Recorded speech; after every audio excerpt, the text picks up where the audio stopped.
and welcome. This is the all 12 signs video series for the nodes moving into Aries and Libra. In this video, I will be reading for Libra and Virgo.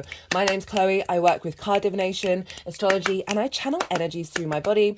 This is just one of the ways that I channel. As you can see, my hands are moving around right now. This is independent of my conscious thought. I'm channeling energies from different dimensions to help us heal, help us clear stuck energy, and open portals so messages from the cosmos and our higher self can commune more clearly in our conscious mind.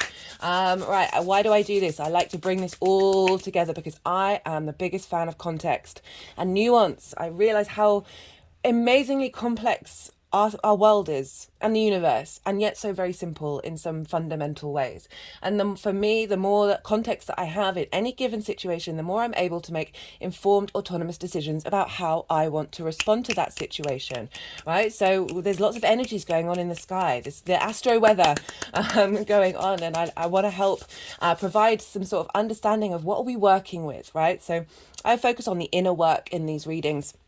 Right, so I focus on you, how this energy is showing up for you, because you are the most consistent thing in your life. If you wanted a reading which was linked more into romance or a work situation or something like that, do check out my description box. My email address is in there. I will get back to you, let you know what sort of services I provide: natal charts, energy healing, tarot, all combined. And I like to tailor to the client. So do that if you want something more specific for you. But in these, and this is about the inner work. So the reason why I bring this up is because court cards can represent people coming into your life if you had a more specific question about that, right?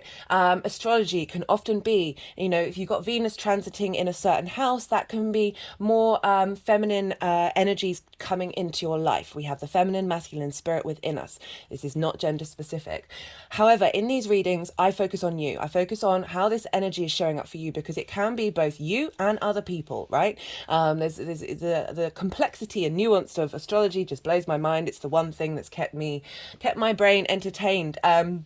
So I just wanted to preface that this is what I'm focusing on. I focus on the inner work, because the more that we understand ourselves, the more that we're mindful with our thoughts, actions, emotions, and just sit in observation of them. It's not about shaming them or rejecting them. It's about fully just being there and holding space and realizing, oh, this is what's going on in the skies. This can feel quite heavy. This can feel quite conflicting. This can bring up difficulties of isolation. And you go, okay, well, that's what's going on. How do I work with it? And then when you realize, okay, this might be a bit difficult, it's usually helping you learn lessons. It's usually helping you be able to sit with that different energy and see whether you're getting triggered by it or responding to it. I'm a big fan of perspective, of being able to take a step back, sort of get a higher view. My moon is in Aquarius, so very much the detached nature. That the more we do that, the more that we're able to be in alignment with ourselves, like the core fundamentals of right at the root of us, rather than the sort of the smaller details, right? The more that we understand, okay, what do we really care about in the long term, the more we can let stuff go, the less boundaries that we need, because we're very certain of what's core at our root. But do remember, we are constantly in a state of flux and change, and those things are able to shift as well, right? Question absolutely everything. Question society, question the universe, question the people around you. Most importantly, question yourself. It's okay to be wrong. It's okay to change your mind, right? You do not bind yourself to fixed energy. This is my chart, all fixed. Nearly all fixed, apart from my very mutable sun. I praise my mutable sun. She's a glorious thing. And she helps me be able to navigate getting stuck in a rut. And we are constantly in the state of movement and momentum. So allowing yourself to be comfortable in the flow, the more that we peel back the onion layers of influences from the outside world, from our parents, from our bosses, from our friends, the more we peel back our trauma responses, our limiting beliefs, and really get to the fundamentals. We get in alignment with our soul and our soul's journey. And this means that our vibrational frequency can shift and change and get in more in alignment. And that draws situations towards us that match that frequency, good, the bad, and the ugly, because sometimes it's going to draw a situation that is difficult that you're not going to get triggered by in the same way. And it helps you understand that you have grown, you have evolved, and you don't need that. It's not an important thing anymore. Right, so these everything around you is an absolute poetry in motion of this vast tapestry of energetic fields that is around us, right? So I absolutely love it, and that's why I like to do this for everyone. I love seeing the journey of all the signs. It brings me so much joy. Just the more that I work with astrology, the more that it's my belief that the planets, the aspects, the signs, the asteroids, absolutely everything in this cosmos is working in cahoots to help us evolve and grow. Okay. And that is how I roll. So as I said, despite bad things happening or difficult things happening, I've certainly had my fill of it. Right, I work with the tropical zodiac. This is based on the solstices and equinoxes, and so this ties us in alignment with the bigger cycles of nature, time and space. The more that we acknowledge that, the more we integrate the 3D realm, the more the other dimensional realms become accessible to us. I also work with the whole house system. This means that each sign falls in the whole of a house. I recommend you check out your rising sign. This is the first house where your ascendant is first, right? So this is a very powerful house. And the astrology for each of the signs I'll be talking about will be as if they are in the first house. This doesn't invalidate you looking at your sun or your moon or your Mars or your Venus or even where your nodes are for this particular transit. And just look to where that sign falls in your chart. Look to the house that it's in, the themes of that house, and apply those themes to the messages that come through. It's as if that sign has now moved to the first house. Thank you all for being here. It's an honor and a privilege. I'm so aware of how precious your time and your energy is. So I am eternally grateful that you're sharing that with me. It is an honor, as I said, and such a privilege to be here and do this. Do check out the description box. I list all the dates, degrees, moons, all the decks, everything's all in there. So I know there's a lot of information that comes out in these transit videos. I try and put as much as possible in the description box so you can go back and look to it, maybe write these things down in your diary. What else did I want to say? Right, so part one, in these transit videos that I do, apart from the full and the new moons, I try in each introduction to add on another layer, another theme of what's going on. So part one, I did North Node in Aries. Part two, I did the South Node in Libra. Part three was about eclipses in general. And in this introduction, I'm going to be talking about Chiron and the North Node in Aries. Chiron's been in Aries for a while. Chiron is going to be really affecting this North Node and the South Node because it will be opposing the South Node from now until mid-June, really, because the nodes are going to be 10 degrees either side of Chiron. And I'm going to talk about the mythology of Chiron, and I'm going to pull some cards and see what wants to come up for us all collectively. I think that's everything. Thank you all for being here. Be good to yourselves, be good to those around you, and most importantly, be well until we meet again. Okay, so Chiron's been in Aries for a while. I talked about the mythology in a lot more detail in the Libra full moon videos. So I've put a playlist together for the North Node in Aries and South Node in Libra series. I've put the first, so we had 2 new moons in Aries this year, as well as a full moon in Libra, and that felt like not only clearing out a lot of energy, but also setting up a lot of energy for this transit. And we had the sun conjunct Chiron with the full moon in Libra, so the moon was opposite Libra at that time. And I went into a lot of detail about the mythology behind Chiron, because it's incredibly powerful. Chiron is a very powerful it's a centaur in the solar system, and I've seen it show up in charts constantly of having a real big impact because it's linked into, Chiron's called the wounded healer, right? The mythology around Chiron, he was half centaur, half god. And no, that's not quite right. Sorry, that wasn't quite right. I just had to go and double check that. Right, so his father, who was a titan, who was a god, transformed himself into a horse in order to mate with the sea nymph, Chiron's mother. And both of his parents were horrified when Chiron came out as a centaur, and also a sort of half immortal. And this is because the centaurs had a really bad rep in ancient Greece. They represented a very sort of wild, primitive aspect of culture. And the Greeks were all about logic. And this is relevant and linked into Mars as well. So it's this is quite an important aspect coming up for us with having the North Node in Aries, that the Greeks were really a big fan of logic, and they didn't like the wild, untamed nature if it wasn't balanced out by logic, and if it was sort of kept more to sort of bacchanalian feasts that they would have. That was a very sort of set time of, this is when you can let loose. And the centaurs often would go around raiding in mythology, raiding the peaceful humans, and so his parents were horrified that he turned out to be a centaur, and this is. Okay, we've got the Five of Wands here, so this battling, this chaos energy of not quite anything quite moving forward, of this. It's making me think about that, the separation between the centaurs and the humans and the gods, and the sense of rejection and having dusts up for no reason and not really getting anywhere. A lot of chaos energy where when we're in battle with the other, we forever are stuck in this energy of not moving forward.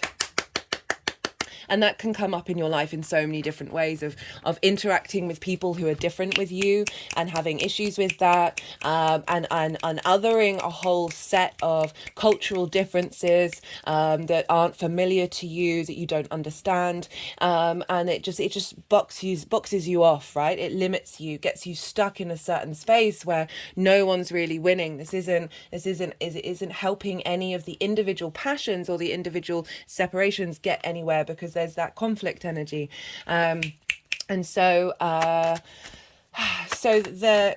despite the fact that his father had turned into a horse and was, therefore shocked that Chiron was half horse, is absurd. I'm getting angry on behalf of Chiron. I've got my own abandonment issues, which Chiron has definitely got. That I'm getting triggered by it. I'm not a fan of letting anyone get left behind. And I just see we're all in it together. We're all in it together, and it's just ridiculous how they're trying to divide us on so many ways. It's not cool. Not. I was going to swear then. Not cool.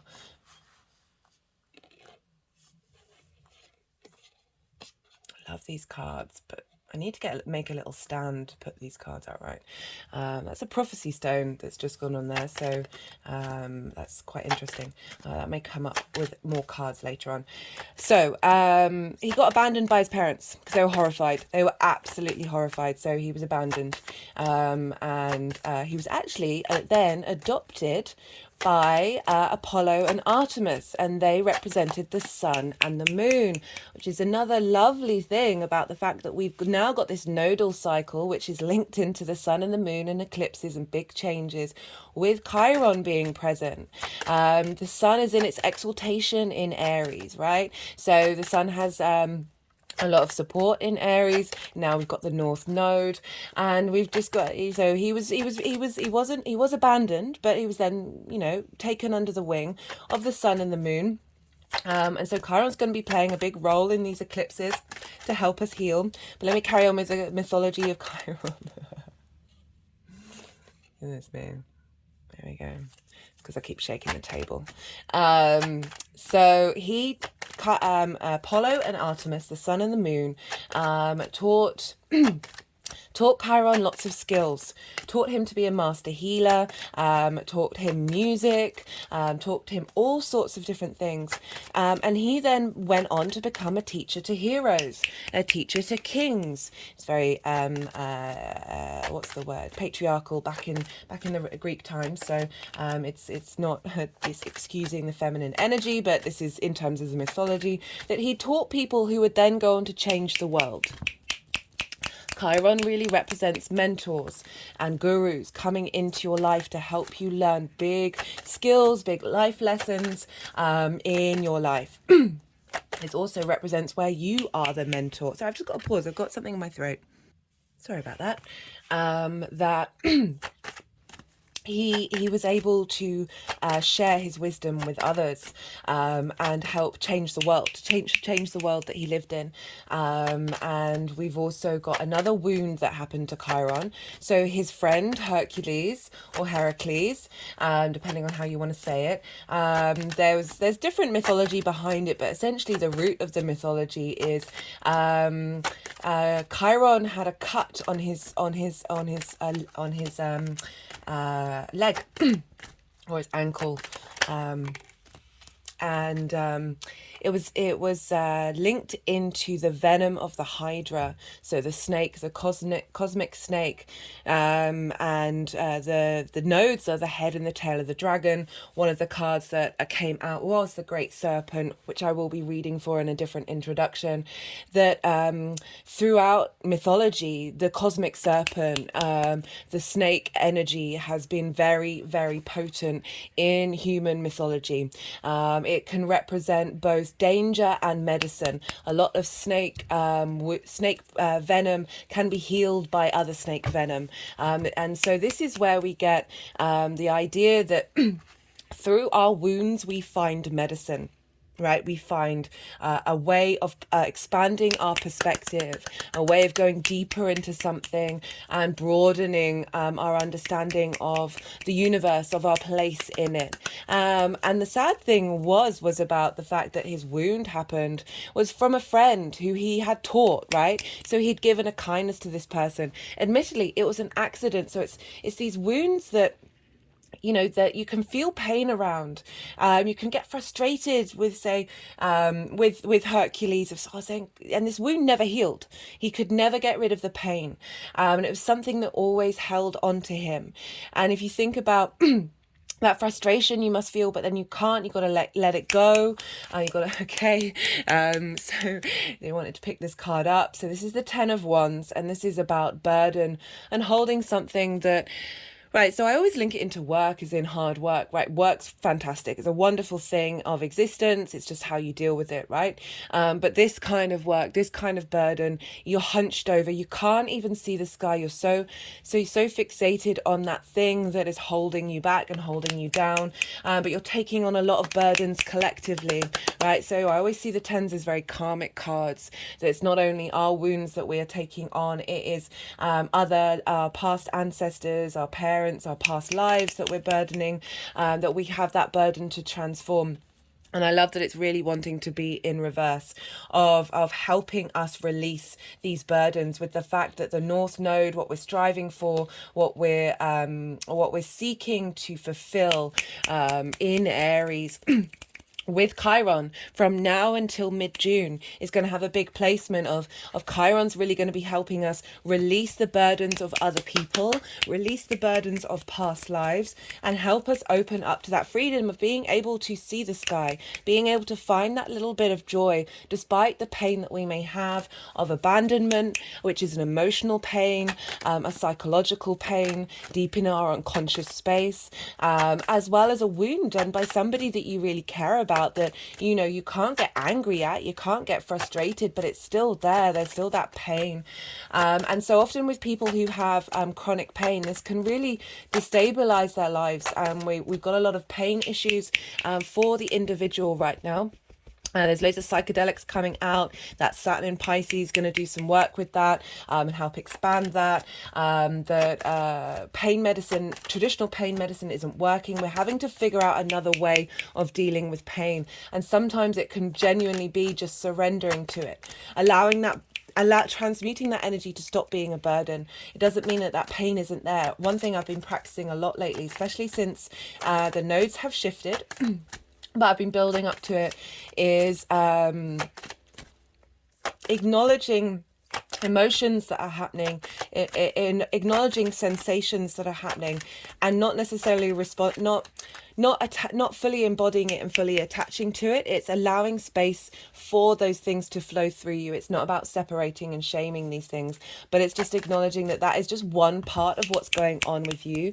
Like practicing, you may feel pain, but finding that joy, finding the ability to look at the sky and finding that moment of just switching your neurons just a little bit. It's not about denying, yes, maybe you've got leg pain, or you've broken your arm or something, that is there, that is consistent, but making a conscious effort to instigate a new way of engaging, right? Cardinal energy. This is the nose. This likes to instigate, likes to start things off. So the ability to switch gear, and instigate a new way of engaging with things is definitely very prominent at this time. So Chiron can often be wounds that we have had from past lifetimes, where we have explored the wisdom of that, and that can show up in our early years. It can be okay, so we've got a lot of difficult cards coming up. We've got the Eight of Wands. So very interestingly, this is about illusion and being in cages of your own making, or not necessarily just your own making, but certainly situations that feel like cages that aren't. Like, you know, I was talking about switching your mind up, of making sure when you're always finding that balance between the light and the dark. Okay, so with the nodes, it's about balance. It's about integration and bringing in harmony. I talk about the mythology of the nodes in part 3, that it's in reverse. So it's saying, hey, we're able to break out of these cages. Very interestingly, we've got the Libra element of the mental space, of being in cages of social dynamics, right? So social harmony, trauma you may have faced in your family dynamics, in your friendship groups, that may have held and felt like a wound that doesn't ever just, there's still that pain there. It still doesn't seem to want to go away. We've got this with the Nine of Wands, which is very Aries energy of constantly feeling you've got to stand up for yourself. You know, Aries is ruled by Mars, can be very combative. This is the wounded soldier who still keeps on going. You're still independent. Mars is very independent, but there's that element of because you may have been in difficult energy, conflicting energy, that gets repeated, that you see that everywhere you go. So you feel like everything's a fight. It feels like you can't back down. You can't admit that you're wrong. You can't admit that somebody else might have a viewpoint that you don't even have to fight with.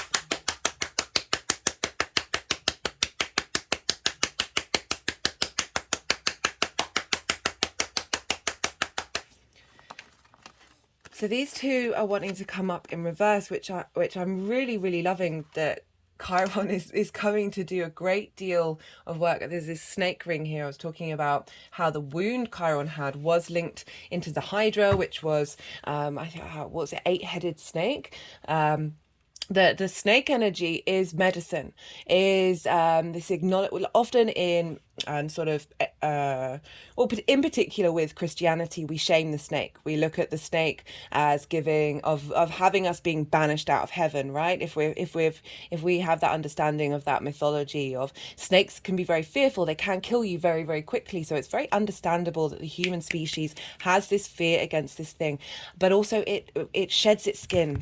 It's able to evolve and transform. I really like the Toltec tradition, which has the feathered serpent. So rather than prioritizing spirit, the eagle, the bird, the higher perspective, it's acknowledging that we are here in this 3D world, right? We are here dealing with very primal energies.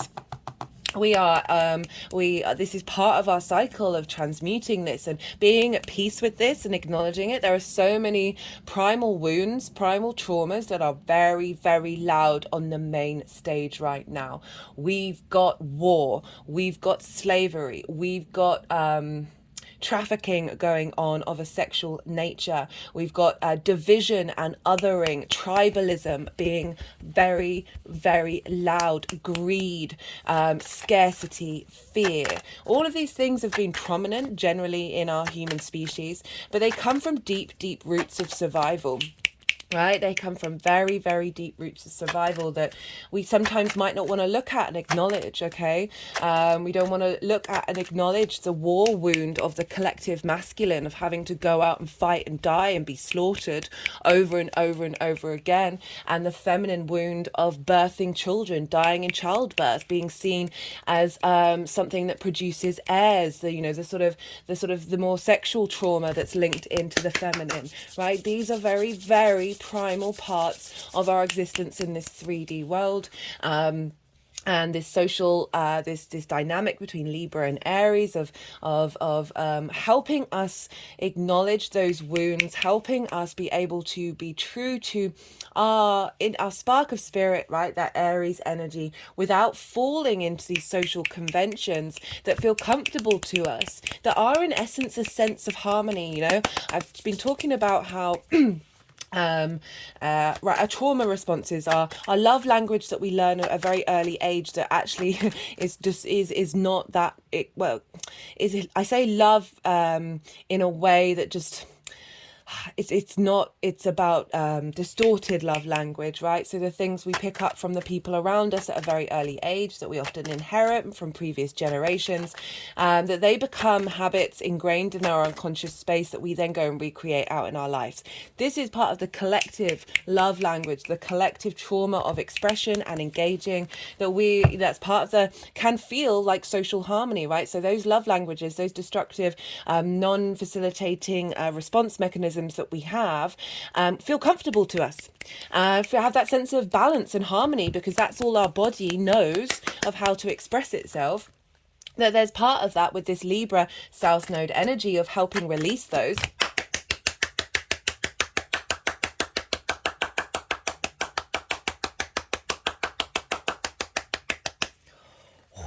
This is powerful. This reading is, to be fair, the collective readings for these nodal transits have been pretty on point. This is just so powerful, that the head and the tail of the dragon, right? So the dragon the snake and the dragon, the scorpion, they all link into one another, these things that have a great power and have venom, but also have great transformational energy. They all link into mythology,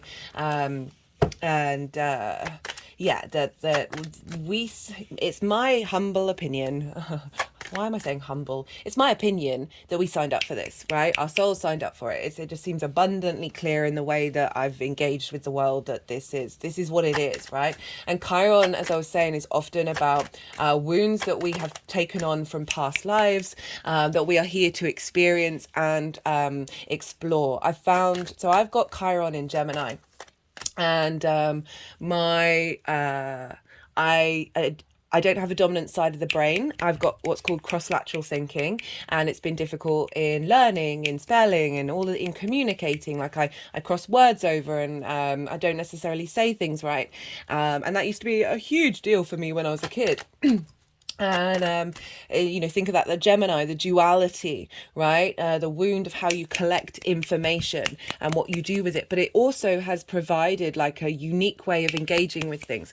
Chiron is both the wound and the medicine at the same time. I've also noticed that Gemini people they're either drawn to me or I'm drawn to them to help. Wounds are linked into the Gemini area of my chart, and so with this I'm just using my own example to help you look to where your Chiron is, look to see what's going on, because wherever Chiron is going to be having an impact on where Chiron is in your chart. And tend to those things and be in observation of those wounds that don't ever seem to go away. I have it in the 11th house of friends, groups and alliances, and I've always felt on the outskirts of big groups, of not quite being able to get in, and when I am in, of it just being a repetition of a wound of not being visible, and I'm perfectly at peace with it. That's evolved and grown the more that I've been in observation of it, as in like it's not so much of a thing anymore, but definitely throughout my life has been an issue. We got Chiron in Aries here, where we're seeing this attack on the individual, on autonomy. Over the last, well, forever, but really ramped up. The way that we look at that is saying, okay, well, that hurts, but what do we want to do about it? Where do we find the wisdom?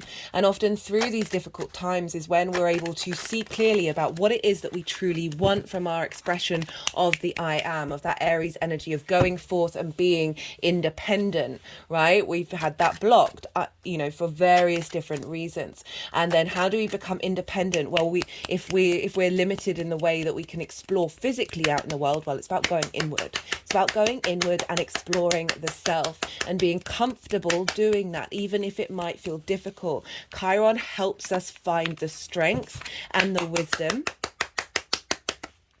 to be able to do that, to be able to tend to our wounds, as difficult as they may be. And with this being with the North Node, this is getting exaggerated. Like the North Node really amplifies whatever it is. So we're really getting perhaps people come into your life that help you understand that, or you are that for other people, or just generally just going on your own inner journey of what does it mean to be an individual in this society. North Node in Aries can be very innovative. Like they tend to, I'm going to do a video, one of the introductions with examples of people with North Node in Aries and the South Node in Libra of really being comfortable about being to instigate something and starting something new that maybe somebody else may have not done so. And with an understanding and refinement of what is socially needed at that time.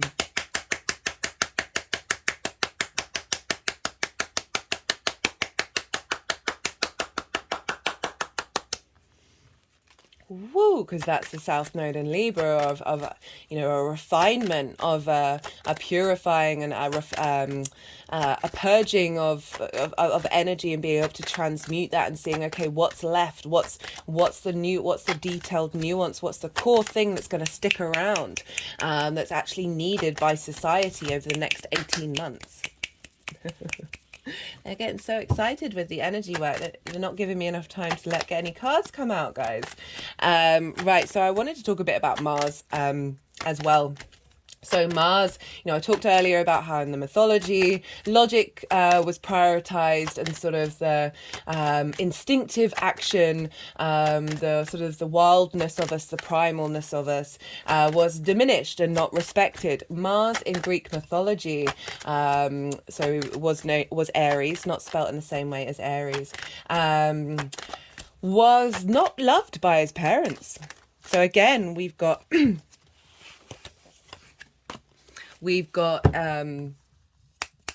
we've got two energies working together. So Mars rules Aries. The North Node is in Aries. So Mars has an influence on this North Node.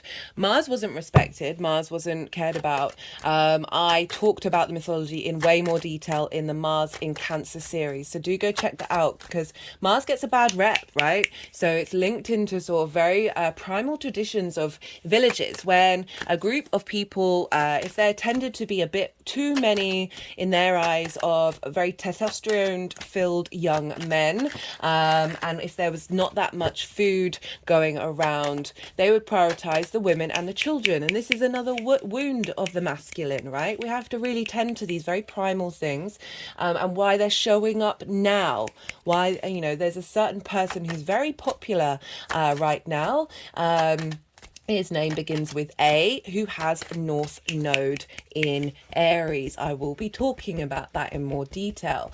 That there is, the more, if we hide from it and reject it, this pain of the masculine, and don't get me wrong, I am very aware of the pain of the feminine, that we can do both at the same time. We really can. We really can. I forgot to mention, I mean, it's for those of you who know tarot, this is a Jupiter card, but this is the Wheel of Fortune of something's shifting. The fates are going upwards. The tide is turning, the wheel is moving up, and helping us shift these dynamics that have blocked us, that have seen us be isolated from others. Whether that's through social anxiety, social limitations of not prioritizing the individual, as well as being too combative and too like sort of fronting with everyone you come across, just because you're so used to that dynamic. We are creatures of habit. We are creatures of habit. That Mars, so those young men would get kicked out and into the forest, right? The origins of Rome, the city, come from a load of young men banding together and going, right, well, we want our own space. We're going to do our own thing. And that's an isolating energy that is still going to have a remnants in our species, right? Some of you may not agree with that. Some of you may think, well, we've cleared that energy out. It's not my personal opinion. I think we hold a lot of very complex energy within us that is not only linked into our individual experience, our ancestors' experience, our parents' experience, our collective experience, our species experience, and our past lives, right? There's a lot going on, guys. There's a lot, like how it's crazy and can be very overwhelming. But I feel like the more that we look to the roots of things, the more that we understand the core reasons of love, or the lack thereof. Everything really does stem from that. I'm a firm believer that love is the fundamental key of the universe on the emotional field. The more that we can have empathy with absolutely everybody we encounter, despite you having preferences of like, I don't like that behavior, but you can still empathize of why that behavior has turned up, and not shame and not reject. I talk about council culture in the South Node in Libra, collective reading in part 2. Not a fan. It's just so short-sighted. That, in my opinion, I would love to have a conversation about it. If anyone disagrees with me, I'm always open to conversation, and I'm always open to changing my mind, which is what we should do, which is the opposite of this, right? You can have an opinion, you can have an idea of something, but don't block yourself in. They're just tapping around my head right now, on my forehead, around the third eye, but also the temples.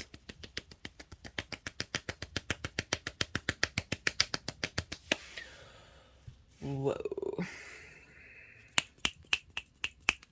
So they just put the energy of those cards into my third eye.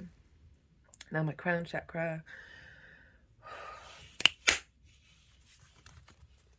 Put the energy of the crown chakra into the cards. So we've got these two energies of abandonment, really, of Mars and Chiron, and they're working together. And it's when people are abandoned, they then disconnect. They can disconnect from society, and they can then re-abandon themselves every time, because their walls are up, their guards are up, right? So we've got a lot of walls here. We've got the cage and the wall of wands. This is a wall of burden, right? And then the conflicting energy that people get fixated on. Oh, I'm independent because I want to be independent, but it's actually because they've not been let into the tribe. We are so tribal. We are so completely tribal. It's ridiculous, while also being individuals. And it's about finding that balance, and acknowledging why someone might be behaving in a certain way, because there's a lot of unconscious id energy running around that they haven't processed. Check out, I think it's part 5 of the Saturn retrograde series, where I pulled some amazing cards for the id, ego and super ego. So we've got these two energies of not quite feeling supported, of Mars and Chiron. Like, Mars can kick off. Always give Mars a job to do, guys. That's all I can recommend with Mars is very independent. It wants to do, it wants to be, it wants to express itself regardless of wherever it is in your chart. And it can kick off, and it depends if you've got a day or a night chart. If you've got a day chart, Mars is a little bit more aggy, because Mars is part of the night team with Venus and the moon. But just in general, it's really helpful just to give Mars a job to do, because otherwise it's going to get restless and want to go and do something and get agitated. And with Chiron, this combination of that energy and Chiron's orbit, right? So the centaur orbit of Chiron. Sorry about this, guys, but I'm also a bit of a perfectionist, so the idea of that being on the wonk is deeply frustrating. Chiron's orbit in the sky in the solar system moves between Saturn and Uranus. It's a very strange orbit. It's the only one that does that, and Saturn is about structures, right? So and limitations and isolation. Often with Saturn we find our early trauma linked into authority in our chart. So this is kind of representing you know, the separation, the abandonment issues of Chiron, but also wanting to be accepted. Like, he wasn't accepted by the gods and he wasn't accepted by the centaurs, right? He was in between lands, in between that Saturnian energy of structure and form, and duty and responsibility. He was a very dutiful person. So you can see the qualities of these two planets mingling together. And Uranus, who's very comfortable being the black sheep, right? Very maverick energy, very innovative energy. Chiron was able to provide a lot of wisdom and support to help the heroes and the kings be their individual self. So it's this balance between that, you know, that Uranus saying, hey, I'm by myself and I'm happy with it. But are you really? Question that. Is it because of a wound that has happened that has blocked your individuality of being able to express itself? And that's what Chiron is helping us in Aries, of like, question everything, question all of your motives and your actions, you question your core principles as well. Like, you know, I was saying, like, it's important to get to your core principles, but question those as well. Are you independent for this reason or that reason? What actually makes you comfortable? What actually really fills you with love when you've let your walls down and you've stepped out of your cage, where you're able to feel comfortable in a situation where you are supported and you are nourished, and really helping make peace with that, making peace with that inwardly as well, turning that nourishment and that support inward. And then the more that you're right, even if you think you don't want it, might be a part of your unconscious space that's desperately in need of it. And the more that we reject that idea, the more that gets louder in our behavior mechanisms. So but there's also finding that balance between making peace with it and while still being open to the possibility of receiving. Not having any expectations, sitting with your unconscious space, going into those wounds, finding the medicine, finding the sweetness. I mean, the cards are really very apparent that this journey with the North Node and opposite that South Node of, okay, how do we refine those social wounds linked into that get erupted because of the personal wounds, right? These are in balance oppositions. They're two sides of the same coin, and the more that we acknowledge that and find a balance in the middle that allow both of those energies to express themselves without denying the other is key at this moment. And Chiron is really coming around to help us out. Let's see if there's one more card that wants to come out. So, you know, I just say be mindful of kicking off,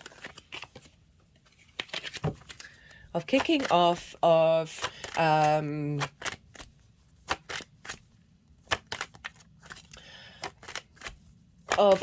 ignoring the clues. Be in observation. This is an amazing time to instigate. Chiron's retrograde at the moment. I've certainly noticed a shift of, rather than it's just being more aware of where those wounds show up, and how they've shown up and what they mean. So we're in the time of contemplation of these wounds, and being able to observe and understand the cause and effect of them, because we're going over old territory. And the more that whenever planets go over old territory, we've already got the sort of embodied action that we've had in the direct motion, and Now we're going into a state of refinement and observation, and then we get to see the small nuances and details of like, okay, I can see what's happened. How do I feel about it? And sit with those feelings. You might not feel anything at all. These things can happen, and just be in exploration of what these wounds truly mean to you.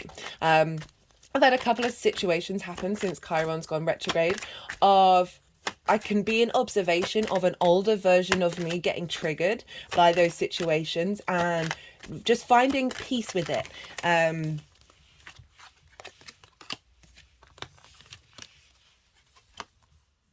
Okay. So I just wanted one more card. Do they want any? No. Okay, they put the deck down. Just wanted to check that all the cards came out. So the final card that we've got, so making peace with it. So those emotions are still there, but they're not as loud. They haven't been as loud, but also I've been making a conscious effort to make space for them, just in case I'm suppressing those emotions, right? So sometimes through that independent energy, through that social desire for everyone else to be fine, we can forget how we feel, and just being very conscious and aware of what's going on and questioning every response that you're having, even though it's different and it doesn't feel as intense in the same way. That doesn't mean that there might not be a part of you that is still not being allowed to express itself. And this is about the individual expressing itself. Every part of you, just make space for it, and make sure that everyone's got a space at the table in order for that wound, for that medicine to come out, but don't allow it to consume you. We've got the 10 of Pentacles. This is long-term legacy in the 3D world. This is the ability to, so it's a very social card.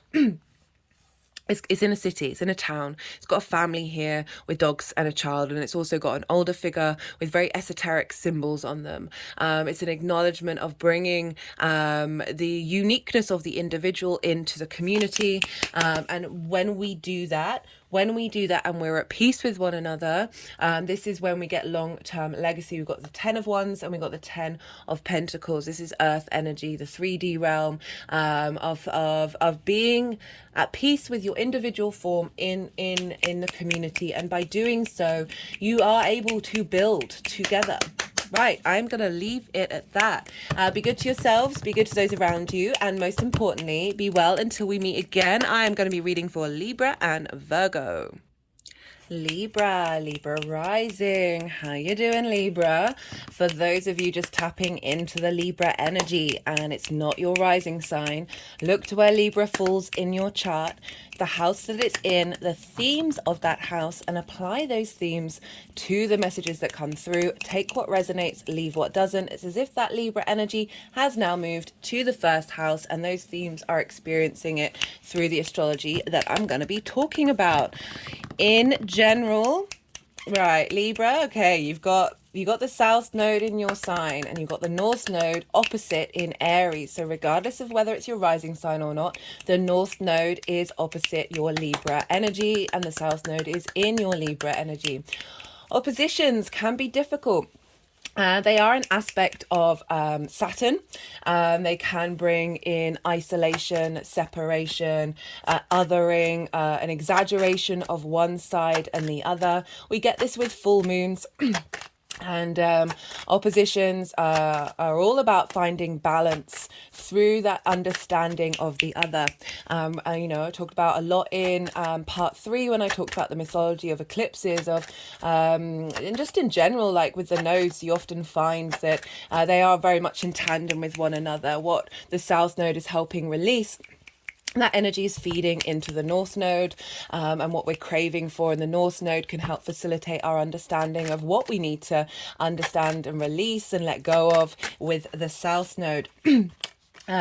So we've got this opposition. As I said, it can show up where one side of it is more loud than the other, and I'll always say go look to the other side, right? Two sides of the same coin, even if they seem very different energy, they're wanting to achieve through that balance, harmony of the two things, right? We want to be in alignment with both of these energies and not mitigate one over the other. They both want to be expressed and explored, and so So so for Libra rising, the South Node is in your first house, and the North Node is in your seventh. So I'm pulling cards for 4 different piles. The first pile is going to be for the North Node in Aries. The second pile is going to be for the square with Pluto that we're going to be feeling until January 2024. The third pile is the South Node in Libra, and then finally the fourth pile is how all these energies are going to manifest moving forward. And so right, let's start. I've been starting with the Aries North Node, so I'm gonna, with everyone else, so I'm gonna do the same for you Libra, even though you do have the South Node in your sign. For Libra risings, this is on angular houses. So angular houses are 1st, 4th, 7th and 10th, and these mark pivot points, big power points in our chart. They show up quite loudly, and this is because they deal with hard aspects as well. Hard aspects are conjunctions, when 2 planets are next to each other, squares when they're at a 90-degree angle, and oppositions when they are 180 degrees away from one another. Hard aspects involve a little bit more work. They can be difficult. They can be a bit frustrating, and they can take a little while to get going. It's not the easy, free-flowing energy of trines and sextiles, but this is big manifestation energy. This shows up quite loudly in your life. So you're going to be having this for the next 18 months. This is marking a huge transformational shift for you in the new part of your cycle, in your new evolutionary growth. And it may, as I say, it may involve separations. It may involve a bit of isolation and going inward, and just generally it's going to be quite loud for you Libra. You're going to feel it. You're going to feel it. Scorpio's just gone through this, as is Taurus, and now it's shifted over to the cardinal energy. So the first house where the South Node is, this is the house of self. Oh no, I said I was going to start with the North Node, right? Oh, but it kind of makes sense to talk about this one first. The first house, this is you. This is the house of self, right? So this is how you embody your sun or your moon, depending if you've got a day or a night chart, in your actions and your deeds. It's the lens in which you express yourself. It's your character, your body, your appearance, your vitality. It's often how other people see you. And over where the North Node is in Aries is the 7th house. This is the house of other, right? Intimate relationships, one-to-one relationships, business partners, one-to-one clients, intimate friends, as well as more long-term committed relationships. The 7th house is often linked into marriage, and that sense of commitment. There's a link to contracts with the 7th house, because it's an acknowledgement of what you and the other engage with, right? This understanding of what are we bringing to the table, and a commitment to that, and a sense of obligation. You know, marriage is very much a contract, you know. And so we've got the North Node there, right? Libra, for those of you who are regulars who've been watching for a little while now, you know I have been quite tough on you, right? And this is in order to prepare for this transit. And I've seen it in clients, and I've seen it in friends, and people around me, that you've already been tapping into this energy, right? We tend to feel this energy unconsciously and before the actual ingress. And so I've really seen a shift in Libra risings of being very confident in knowing what it is that they need from those one-to-one relationships, whether that's a business relationship, the friends that they have, or if you're in a committed relationship, what that means to you. You don't have to be in a committed romantic relationship to receive the benefits of the North Node. Right, so it's not limited to that, because the North Node in Aries is very the I am, very few masks, right? You tend to know where you stand with Aries. It can be very combative. It's ruled by Mars. It can be, there's an element of competition, and that can be very playful in one-to-one relationships. So competition isn't a bad thing. It's only bad when you're trying to essentially destroy the people around you and win at all costs, right? it can be very fun to compete against those who you respect, right? Rather than diminishing what they have to offer, right? This is the balance that we're going to have with the South Node and North Node in these two signs. And so the North Node being in your 7th house, this can be, so the North Node exaggerates wherever it is. So it's going to exaggerate that Aries energy in general for you. If you've got any placements in Aries, any planets, any astrological points, these are going to get exaggerated as well. You're just going to feel more inclined to contemplate and work with one-to-one relationships. You may feel more drawn towards wanting to be with people on a one-to-one level rather than be in big groups.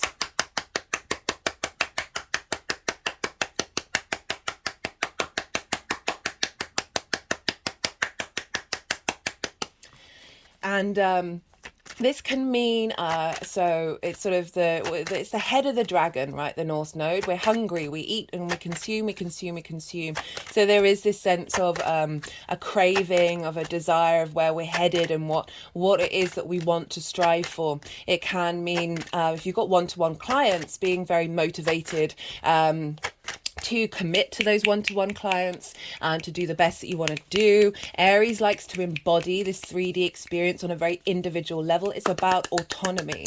So it could be, depending on what your practice is, if you do interact with people on a one-to-one basis in terms of business, that you're going to be helping them understand their individuality, understand their autonomy, and you're going to have a real sense of motivation to explore that and expand on that in your own practice.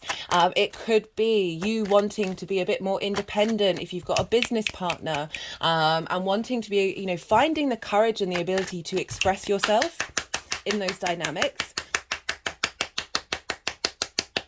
Aries is quite a feisty energy, so you being more comfortable in exploring what that means to you, and also this desire to, as I say, expand on your own individual journey when it comes to how you relate to one-to-one people.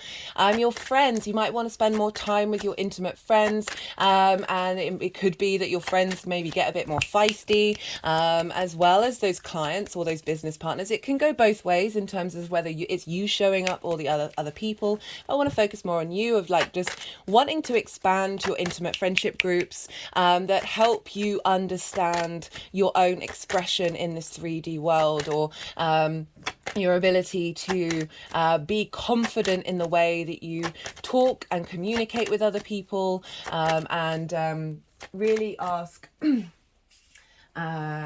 this is sort of it's very much a manifestation energy. So it may be that people come into your life who are helping you learn something new, and can be very sort of fated friendships show up, fated clients, fated business partners, as well as fated romances, right? So more long-term commitment. But if you're not looking for that, it's going to help you understand what it is that you want from that if it does show up, right? So you may not be looking for it at the moment, but it's more an exploration of what does that mean for you? How does that want to show up? And what are you not going to sacrifice of your needs in those one-to-one relationships? If you are in a committed relationship, this can mark a redevelopment of that commitment, and understanding and ability to be individuals in a pair, right? And being a discovery and exploration of what that looks like and how that feels, that's moving away from combativeness to just being comfortable, allowing other people to be themselves, at the same time striving to find that comfort in you being yourself. During this cycle, it could be, if you are looking for romance, it could be somebody, a fated romance coming into your life that is, as I said, helping you be able to express your individuality, and sort of leveling up what it is that you need from those relationships. It could be that relationships that haven't served you have fallen away.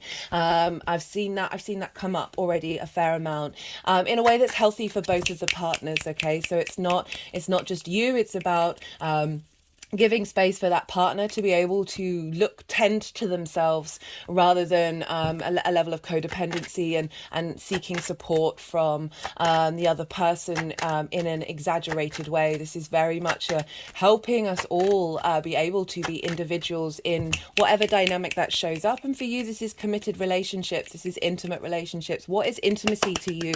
What matters? Where is that spark of who you are being wounded, right? So I talked a lot about Chiron in this introduction. Chiron's going to be having an impact until mid-June next year of, okay, seeing what comes up around those relationships that may have felt like your spark of spirit hasn't been seen, that you haven't been able to be independent in these dynamics.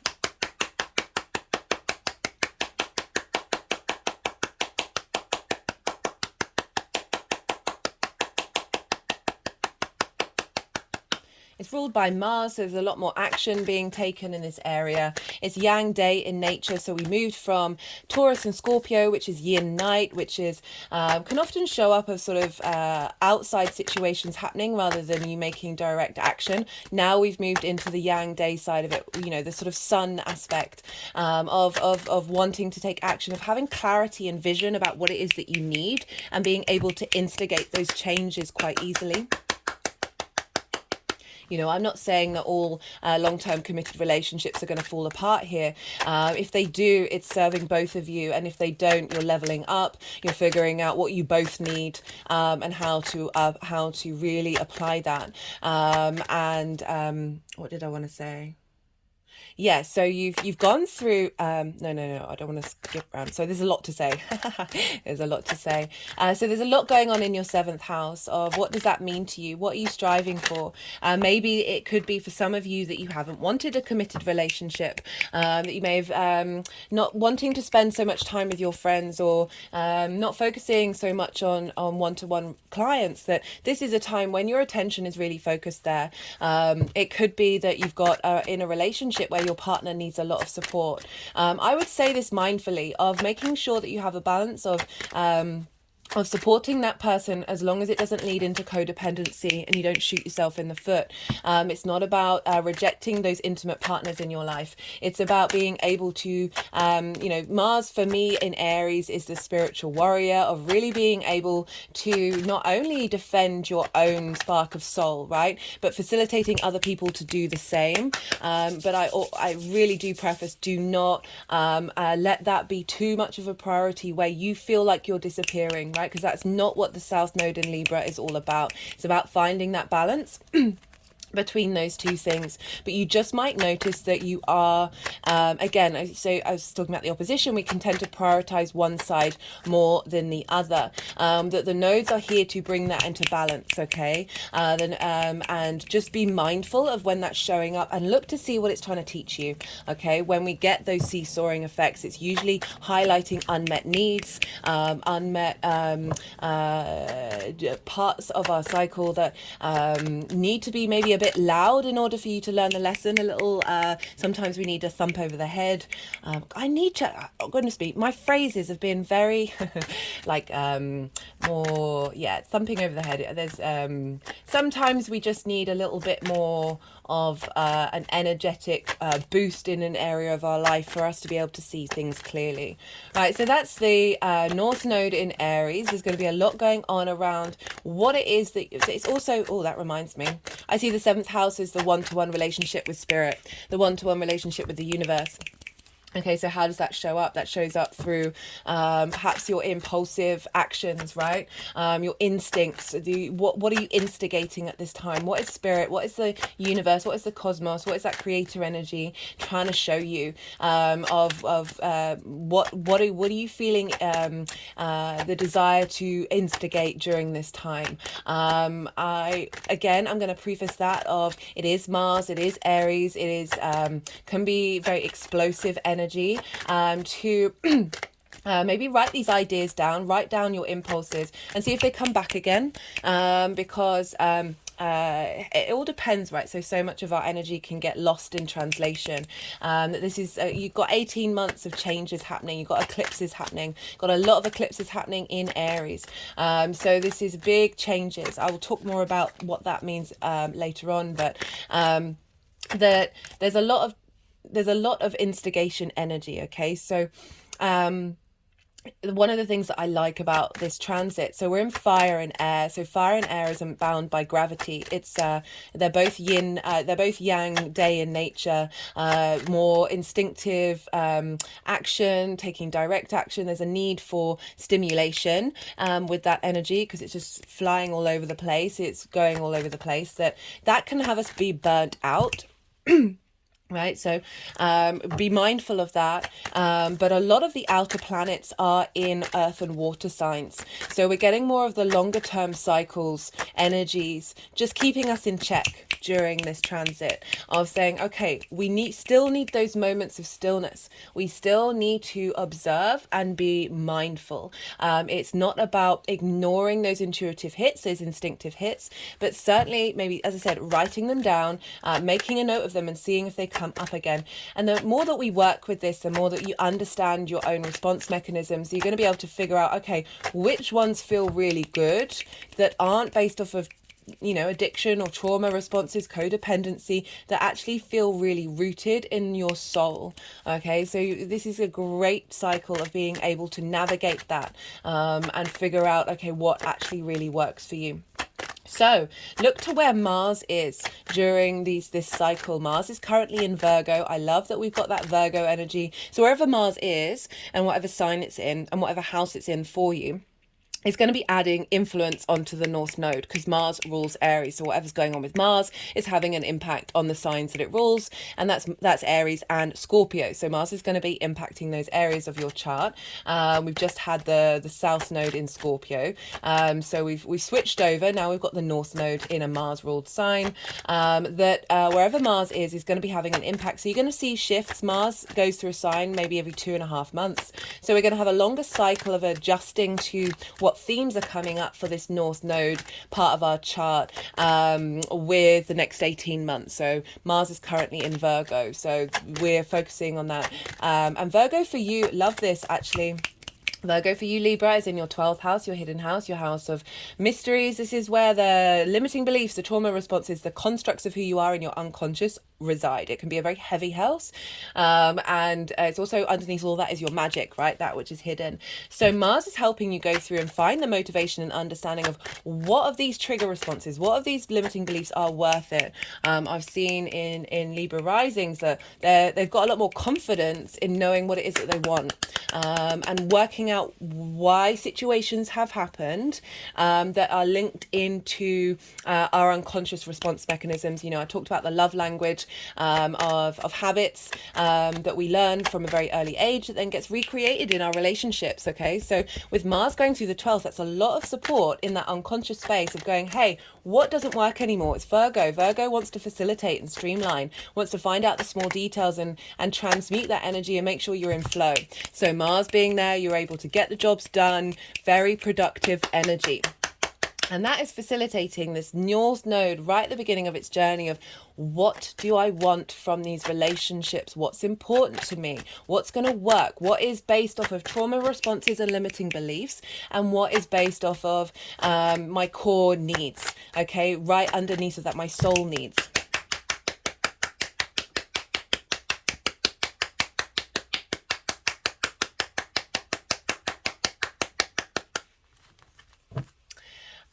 Right, so also look to where your Mars is in your natal chart.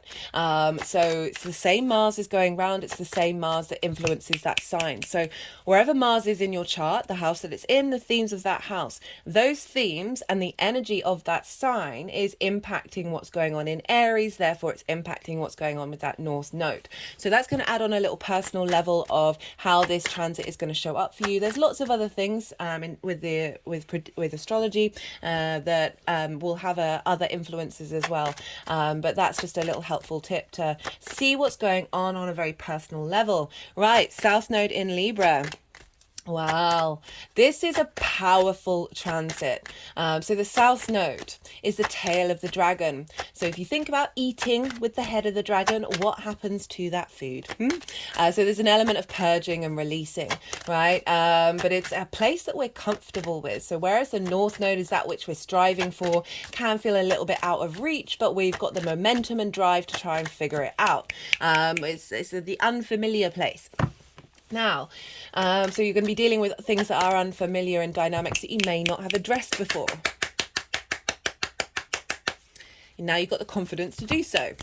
With the South Node, now you're comfortable in yourself, right? So the house of you. It can be...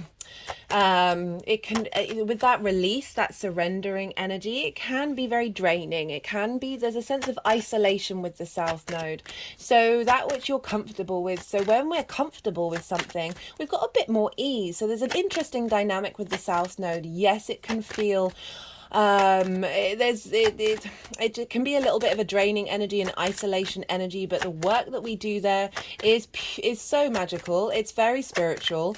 It's connected. So whereas the North Node can be more material and spiritual, the South Node is very much a spiritual place, where you're understanding yourself on a deep soul level, and you're able to refine it. So when we're comfortable with something, we are able to see the nuances. We're able to see the tiny little fault lines in our structures and sort of question it and work with it.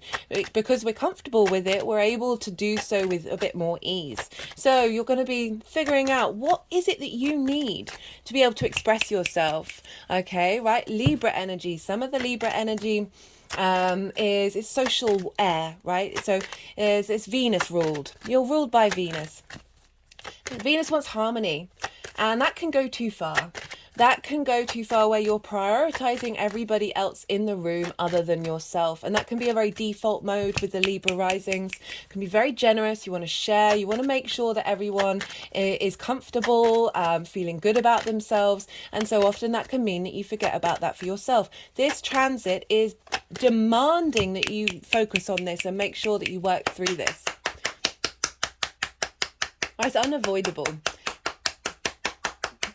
It's the same with any sign when they have the South Node moving through their first house, that this is a time of refining self. This is a time of going inward and seeing what it is that you really need in order to express yourself. You know, Libra is the social warrior, right? Aries is the spiritual warrior, that spiritual, individual, autonomous energy. Libra, you want to make sure that things are in balance. You want to make sure that the stories that people have to say, the stories, the ideas that we have, the communication that we have is expressed in a way where, as I said, everyone's got a seat at the table and everyone's story is heard.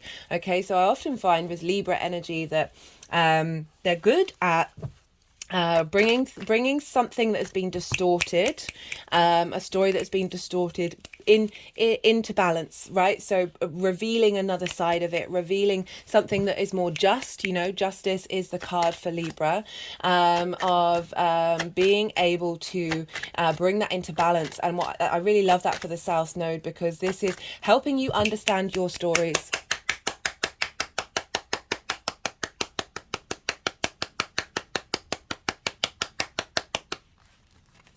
And understand what narratives you've expressed yourself through, and they might not always have been yours. They, you know, I talked a lot about this, sort of like our parental issues, ancestral line, collective energy, past lives. You might have narratives that you're going to spend time in contemplation of and work out what's yours and what's been other people's that may have had a bit of a dominance effect on you, and really help you refine this and find a sense of untangling of these stories and composting, right? So letting things go so that energy can transform. And with that transformation, you then get a greater depth of understanding with clarity of who you are. And this is why I'm saying, even though you've got the North Node striving for figuring out what one-to-one relationships are for you, make sure you don't ever forget the work that you're doing on yourself is going to facilitate that, and really making sure that you give yourself space. I mean, with the South Node moving through there, you're going to feel inclined to do that already. Give yourself the space to really see yourself clearly, and I'm just thinking, like, so Libra, there's a level of social anxiety, and this is because she's ruled by Venus, but Venus is actually part of the night team, and so Venus is a little more uncomfortable in a day chart or in day signs. And so there's a level of wanting things to be in harmony and being a little bit anxious when things aren't, or internal anxiousness, and a little bit of frustration with that. Of this transit is really helping you untangle those issues in the way that you may express yourself. So you're getting a lot of strength at the moment, with this South Node being in your first house. A refinement of how you appear, right? So you might find yourself in an isolated space, being more dedicated to your body and your appearance, and seeing what shows up for you in terms of what is it that you really want and how you're going to dedicate yourself to it. Because even though the South Node is this sort of surrendering and purging, as I said, it's this place that we feel comfortable. So we spend a lot of time here, and we're able, when we spend a lot of time on something, to really get to the root of it. It might lead, this can be some of you, it might lead to a drain on your vitality. And by doing so, this is giving you the moment to not necessarily have all the energy that you need physically, but allowing that mental space for you to unravel those stories. It can also drive you to finding out ways of boosting that vitality because you're having a drain. It might not be for all of you, but I am just going to say that because that might show up, and be mindful of it and know that it's just part of a cycle. It's not forever, and try and figure out what lessons you can learn from that. That can be an issue. A refinement of your character, a refinement of your appearance, and a refinement of how other people see you. They might be able to see you a bit more clearly after this transit series. So yeah, it's really about making sure that you don't sacrifice one side or the other by prioritizing them. And I found with eclipses that it was okay with the South Node. You may lose something that you think you want, but it's actually serving you in the long term for what you truly need. There might be a little bit more dedication and responsibility around the South Node that might feel heavy because it can be a draining energy. Acknowledge that that's just part of the cycle, and you're going to have the determination and resilience to be able to tackle that. And just be really, really mindful of that, and not beat yourself up if you're feeling in that space. It's the only reason why I'm saying it, particularly because it's on an angular house. As I said, these are pivot points. This is you and the other, right? These are very significant dynamics that we have in the world. When we get that into balance, the rest of our chart can really get into harmony, right? I talked about codependency with one-to-one relationships, or lack of self-worth. All of these things are going to be helping. You're going to be going through a process of helping figure those out, and figuring out, what do I need to keep? What can I let go of? Right, so Venus rules Libra. You are ruled by Venus. One of your rulers is for Libra risings, and Venus is over in Leo, right? So she's going to be in Leo for a while. If you haven't checked out the Venus in Leo transit series, I do recommend it, because that is one of the biggest transits that we're having. I've mentioned in a couple of other videos that, so when I do these transit videos in the lead up, I'm often very drawn to things that are linked into that energy. I'll find I'm listening to a podcast, and I'll get their chart up, and they embody that energy. I have people show up in my life who are linked into that transit, and across the board, Venus has been so loud in the lead up to the retrograde. She sort of steamrolled over all the other transits. This is a big deal. She retrogrades the least out of everybody, and when she does, this is significant. And this is starting a whole 8-year cycle in your Leo area of your chart. And so she's going to be in Leo for ages, and Leo sextiles Libra energy, also trines the Aries energy. So, we've got a lot of support here from Venus, of wanting you to feel good in this 3D world, wanting you to feel valued and respected. So important for this dynamic of how you embody yourself and the other people in your life, and this is over in your 11th house of hopes and dreams. Okay, friends, groups and alliances, of really, you know, finding a way of navigating that and strengthening and a whole new understanding of what it is that you want from your life and how you're embodying it. So it's sextiling that Libra energy, sextiling the South Node, of really facilitating. Leo rules the heart space, of opening up your heart, and understanding and having empathy, right? So, and I mean that for yourself as well as the people in your life. But really having empathy for the journey that you're going to go on with this South Node. It can be difficult, it can be draining, but the wonders of this understanding and finding the truth in how you express yourself, right? So often we cannot notice certain traits that we have that we've just been not in observation of it. This South Node is very much about allowing that observational skills to come out, and instigating new ways of engaging with your mental space and how you express yourself, helping clear out social anxiety. And also, you know, your Libra risings, you're really good at instigating social activities and bringing people together, and this is a new refinement of that as well as on with yourself, but how you interact with the outside world and how people see you. Very much a leveling up of your Libra energy. And so we had, so not only look to where Venus is, she's going to be in Leo until the beginning of October. We're not really going to see the kickstart of the new cycle until the 7th of October. And at that time, we're going to have the Sun, Mercury and Mars all in Libra. And Mars is going to be conjunct the South Node. So we've got a big boost from Venus when she's kicking off, with you having the Sun, Mercury and Mars in your sign of how do I understand how I embody myself? Where is the vitality and vision that I have of how to express that, and the motivation and drive that you have to commit to this journey, just as Venus is coming out of this new cycle. So this is a really beautiful, supportive energy for us all, wherever we have Libra. Yeah, so she's going to move through the signs. She moves about a sign once a month, so that's going to be a little more quicker.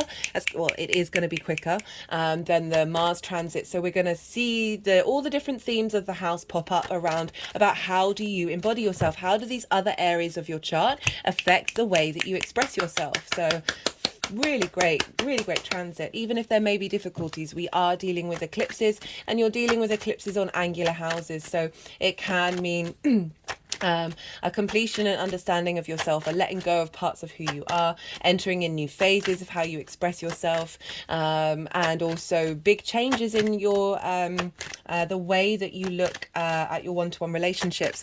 Before I talk about that, in terms of the rewind. So look to where your Venus is in your chart as well, in the same way that I said about Mars, because wherever Venus is, she's going to be bringing up themes and having an impact on what's going on with this cycle for you on a personal level. Right, so we've moved from, as I said, Taurus and Scorpio, which is yin, night in nature, and that was dealing with, we had the North Node up in the 8th house, and that is the give and take between you and the outside world. It's the outside world's resources. This is linked into those one-to-one relationships. So the 8th house is how that dynamic shows up. So that's time, money, things, energy, intimacy, ideas, money, all of this stuff with, it's for those of you who are in partnership with that, as well as clients, as well as intimate friends. That with the North Node moving through there, you've really been trying to figure out what it is that you want from that give and take between you and the outside world, striving for that. And now we've completed that cycle, although admittedly there is going to be a full moon eclipse in Taurus at the end of the year. So that's going to be the final eclipse in that series. Oh, my ring light just fell over. In that series, they'll be finishing off that part of the cycle. So we whoa. Something's going on.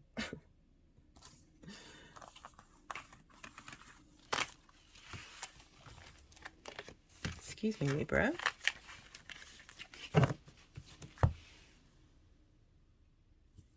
Yeah, so if you didn't watch the introduction, I mentioned how in these videos, The energies have wanted to do a lot more work, energetic work, than in previous transit videos. So far I think they've all been around an hour and a half, and it's been quite hard to not engage with it, because sometimes I try and stop it, but this is just, they've just been like, nah. Because we're dealing with eclipses. Eclipses are big fated energy.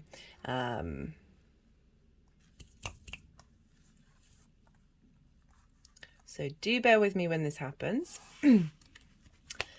I'm trying not to read the cards already, because they will move the cards around, but it's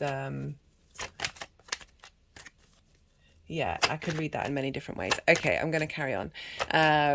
Yeah, so you've been striving for that. Okay, what is it that you need from those relationships? And now when, as one of the ways of interpreting the 8th house, now when the North Node's moved from Venus, so she wants you to feel good. She wants you to work out what feels good for you in your physical body, what feels good for you on the personal level in the 3D world, Taurus. Changing fixed ideas of how you interact with you in the outside world. And now we've moved the North Node into Aries, which is a Mars-ruled sign, in your one-to-one relationships of like, well, if they're not, if these things that you've figured out that you've wanted aren't showing up, you're like, I'm done. You've probably maybe gone back and forth with certain dynamics that you tried, but these things haven't, if they haven't been working, then this is going to be a time. Remember, the Emperor is the Aries card of you, through wisdom and autonomy, are going to make decisions where you're like, I just don't need this in my life. Bygones be bygones, but I'm moving into a next phase. Or for whatever relationships that you do have, all the ones that I listed before, of leveling those up, right? Or if you don't have those, with your conversation with spirit, that, okay, what is it that you want from that? So all these things can show up. I've certainly seen North Node transits that don't have anything to do with outside people, but are entirely down to how the person is engaging with what they want from those dynamics, or how they feel about them on a very internal level. So it all depends on where you're at and what you're doing and what you want. Where your energy is focused. And so with the South Node, we've moved from your 2nd house of how you value yourself, and that was ruled by Mars, Scorpio energy, of reevaluating your sense of value, figuring out, purifying and understanding the resources that you have. So it's the tools that you have in order to make your money, the 2nd house, of really refining those. And now we're then applying that new sense of value to how you embody that.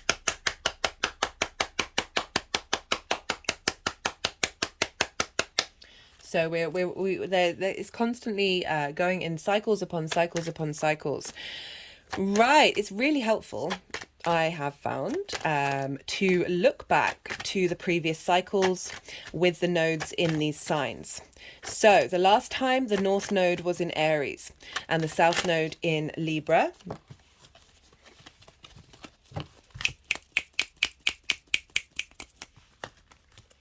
was in the end of December 2004 to the end of June 2006. All the dates in the description box, along with everything else that I'm talking about. So I do appreciate it's a lot of information. It's all there.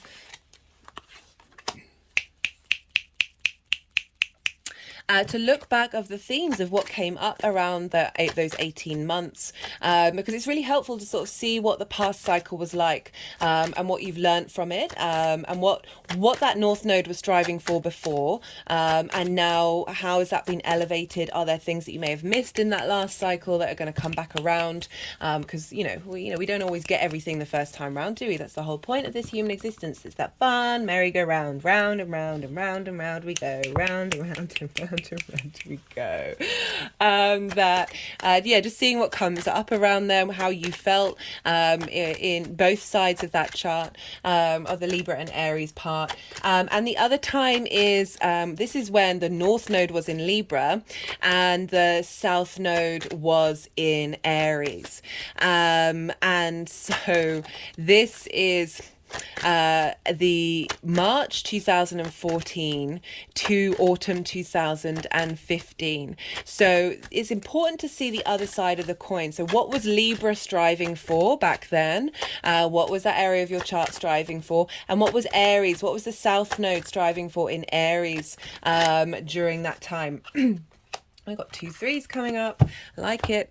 So it's just helpful to understand, okay, well, when we understand what something's been striving for, we can know what we've learnt since that part of the cycle.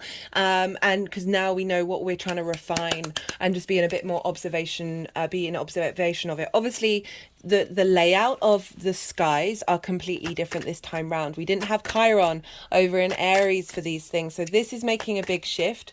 If you didn't check out the introduction of this video, I pulled cards for that Chiron energy for both Libra and Aries, and so yeah, it's really just, it just helps give you a bit more understanding of how this energy may show up. As I said, it could be completely different, but there's more than likely going to be themes at the very least linked into those 2 cycles.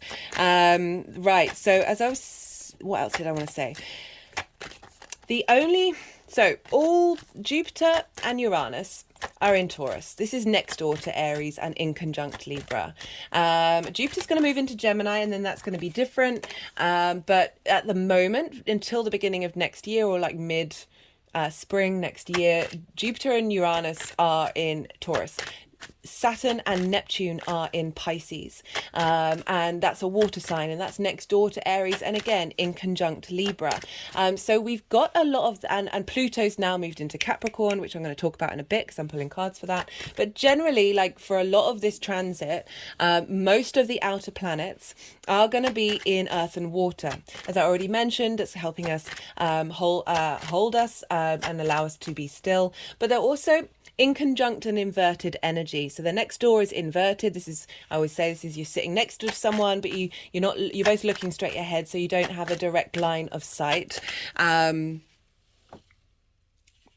it's more on the subtle energetic level. It's still powerful, but it doesn't have traditional aspects between it, between those outer planets and the nodes for a lot of this cycle. And then the in conjunct is a difficult aspect. It's very maverick energy, but it can just feel a little bit getting us to think in different ways, for sure, but just generally not a traditional aspect that is used in Hellenistic astrology. This is from the Greco-Roman period, and it's one of the ones that I focus on. I do use inconjuncts, and I like the energy of inverted. I work on my own intuition on this, that I feel that that's all incredibly powerful, but just in general, the nodes aren't making major aspects to these outer planets. The only it's mostly inner planet personal work that we're doing, which I think is very relevant because, you know, it's Mars and Venus ruled signs. They are the personal planets. We're really working on the self rather than the social at the moment. And I think that is facilitating our the sort of osmosis of the energy of the social, the sort of outer planets, the collective, that's having an impact on us, but we're doing it through an embodied individual way. But the main outer planets and asteroids that these nodes are making is Pluto's now in Capricorn. So from now until January 2024, the nodes are going to be squaring Pluto in Capricorn. And so we've got this very intense magnetic energy. Pluto's is not quite the final ingress into Capricorn. It's going to make a second one. But it's helping us work through any fears, any worries, any distortions, any really us being able to face the music and dance kind of energy with this square to the nodes. And it's particularly important because we don't want to just look to Aries and Libra. We want to look to Cancer and Capricorn because these signs square the nodes, right? You may have noticed in the last cycle that the Aquarius and Leo moons and transits kind of bring things into manifestation of what's going on with these eclipses, because squares are an aspect of Mars, and this aspect can bring in conflict, drama, and frustration. These are all very valid things to come up, to see what lessons you need to learn and see, okay, well, what drama do I need to sit with? What's important to me that I want to get in conflict over? What can I let go of? But it's also a 90-degree angle. It's two energies butting heads against one another. There's a lot of friction there. You're really pushing against one another. And without friction, this 3D linear time frame, universe, reality, dimension that we are currently in wouldn't exist. We need movement. We need friction. So things rubbing against one another, things in movement. We need that for this for time and space to exist, right? So squares are very powerful manifestation energy. This is when things show up. This is when things start getting into action. And so any transits that we're going to have in Cancer and Capricorn are going to highlight what it is that we're working on with these nodes, with these eclipses. We just had a new moon in Cancer, which was beautiful. If you haven't checked that one out, that was, that was just an absolute delight to read for. And that was squaring the nodes and squaring the second Aries new moon that we had, which was a hybrid eclipse. So this is out of sign, and it was a hybrid eclipse that happens once every 10 years. I've put these in the description in the playlist that I've done, because I feel like we had 2 new moons in Aries and a Libra full moon. And I really feel that this is all good information to help understand what this nodal cycle is all about. Anyway, that Aries eclipse has instigated a whole new cycle of new moons, of soul integration. I just feel it building and building and building and building and building. That Cancer new moon was squaring the nodes and also squaring that original Aries eclipse. Now, Cancer is from the North Node to the South Node. So this is the lowest point. This is where we release before we're heading towards that South Node. This is where through that release we get to really refine and go very deep into something. And there's this element of lightness that we get with that release. So any transits in Cancer are giving us depth, giving us understanding, giving a sense of lightness and a letting go. And then the Capricorn energy is at the peak. These are called the bendings. So the squares to the nodes are called the bendings. So we've got the bendings in the Cancer and Capricorn. Just as I was saying Capricorn. That whatever's going on in Capricorn is sort of like the highest point, this raising up, this vision, this light, this action, this completion of something. And so with Pluto being there, it's very much felt like Pluto is helping transform any worries and fears that have been blocking us. Pluto is, linked into the ancestors, this ability to look at death. And that's just an example of a fear with more peace and knowing and being more comfortable with the cycles of life, death, and rebirth. It's Capricorn energy. This is the legacy, our long-term legacy in the 3D realm or collective thinking. And it also, Pluto was linked traditionally into riches that were under the ground, right? So precious metals, gems, things that are going to be revealed and lifted up and become visible. So this whole square that we're having is going to be bringing us resources that may have been hidden from us for a very long time. Eclipses and nodes are very karmic. So releasing riches, whatever that is, it could be material, it could also be skills, qualities that are within ourselves that we are then able to bring up to the surface and integrate and realize our own power and our magnetism and this ability to go into the depths of things and be intense and be able to investigate that which we would normally shy away from. So there's lots going on with that Pluto energy. You have that in your 4th house of Libra rising, 4th house of roots and home, an uncovering of, so the 4th house is a lot of trauma there, okay, because it's linked into our parents, our ancestors, the roof over our head and our private life. So uncovering things that don't serve you anymore, composting fears and traumas around family dynamics that may have manifested in your one-to-one relationships over time, that you're then finding the wisdom, specifically because we've also got the square to Chiron as well, with that energy of finding the wisdom and understanding and the clarity, being able to look at those things without running away from them, without hiding from them, without seeking addictions. We're all addicted, guys. Food, not food, sugar, dopamine, you know, all the things basically, you know, and there's no, I would be very surprised to find anyone who didn't have some kind of addiction, whatever that is. This is helping us release that, helping release bonds over us. It can be about obsession and possession as well. Pluto helping transform any dynamics that may be like that in your private life and let that go.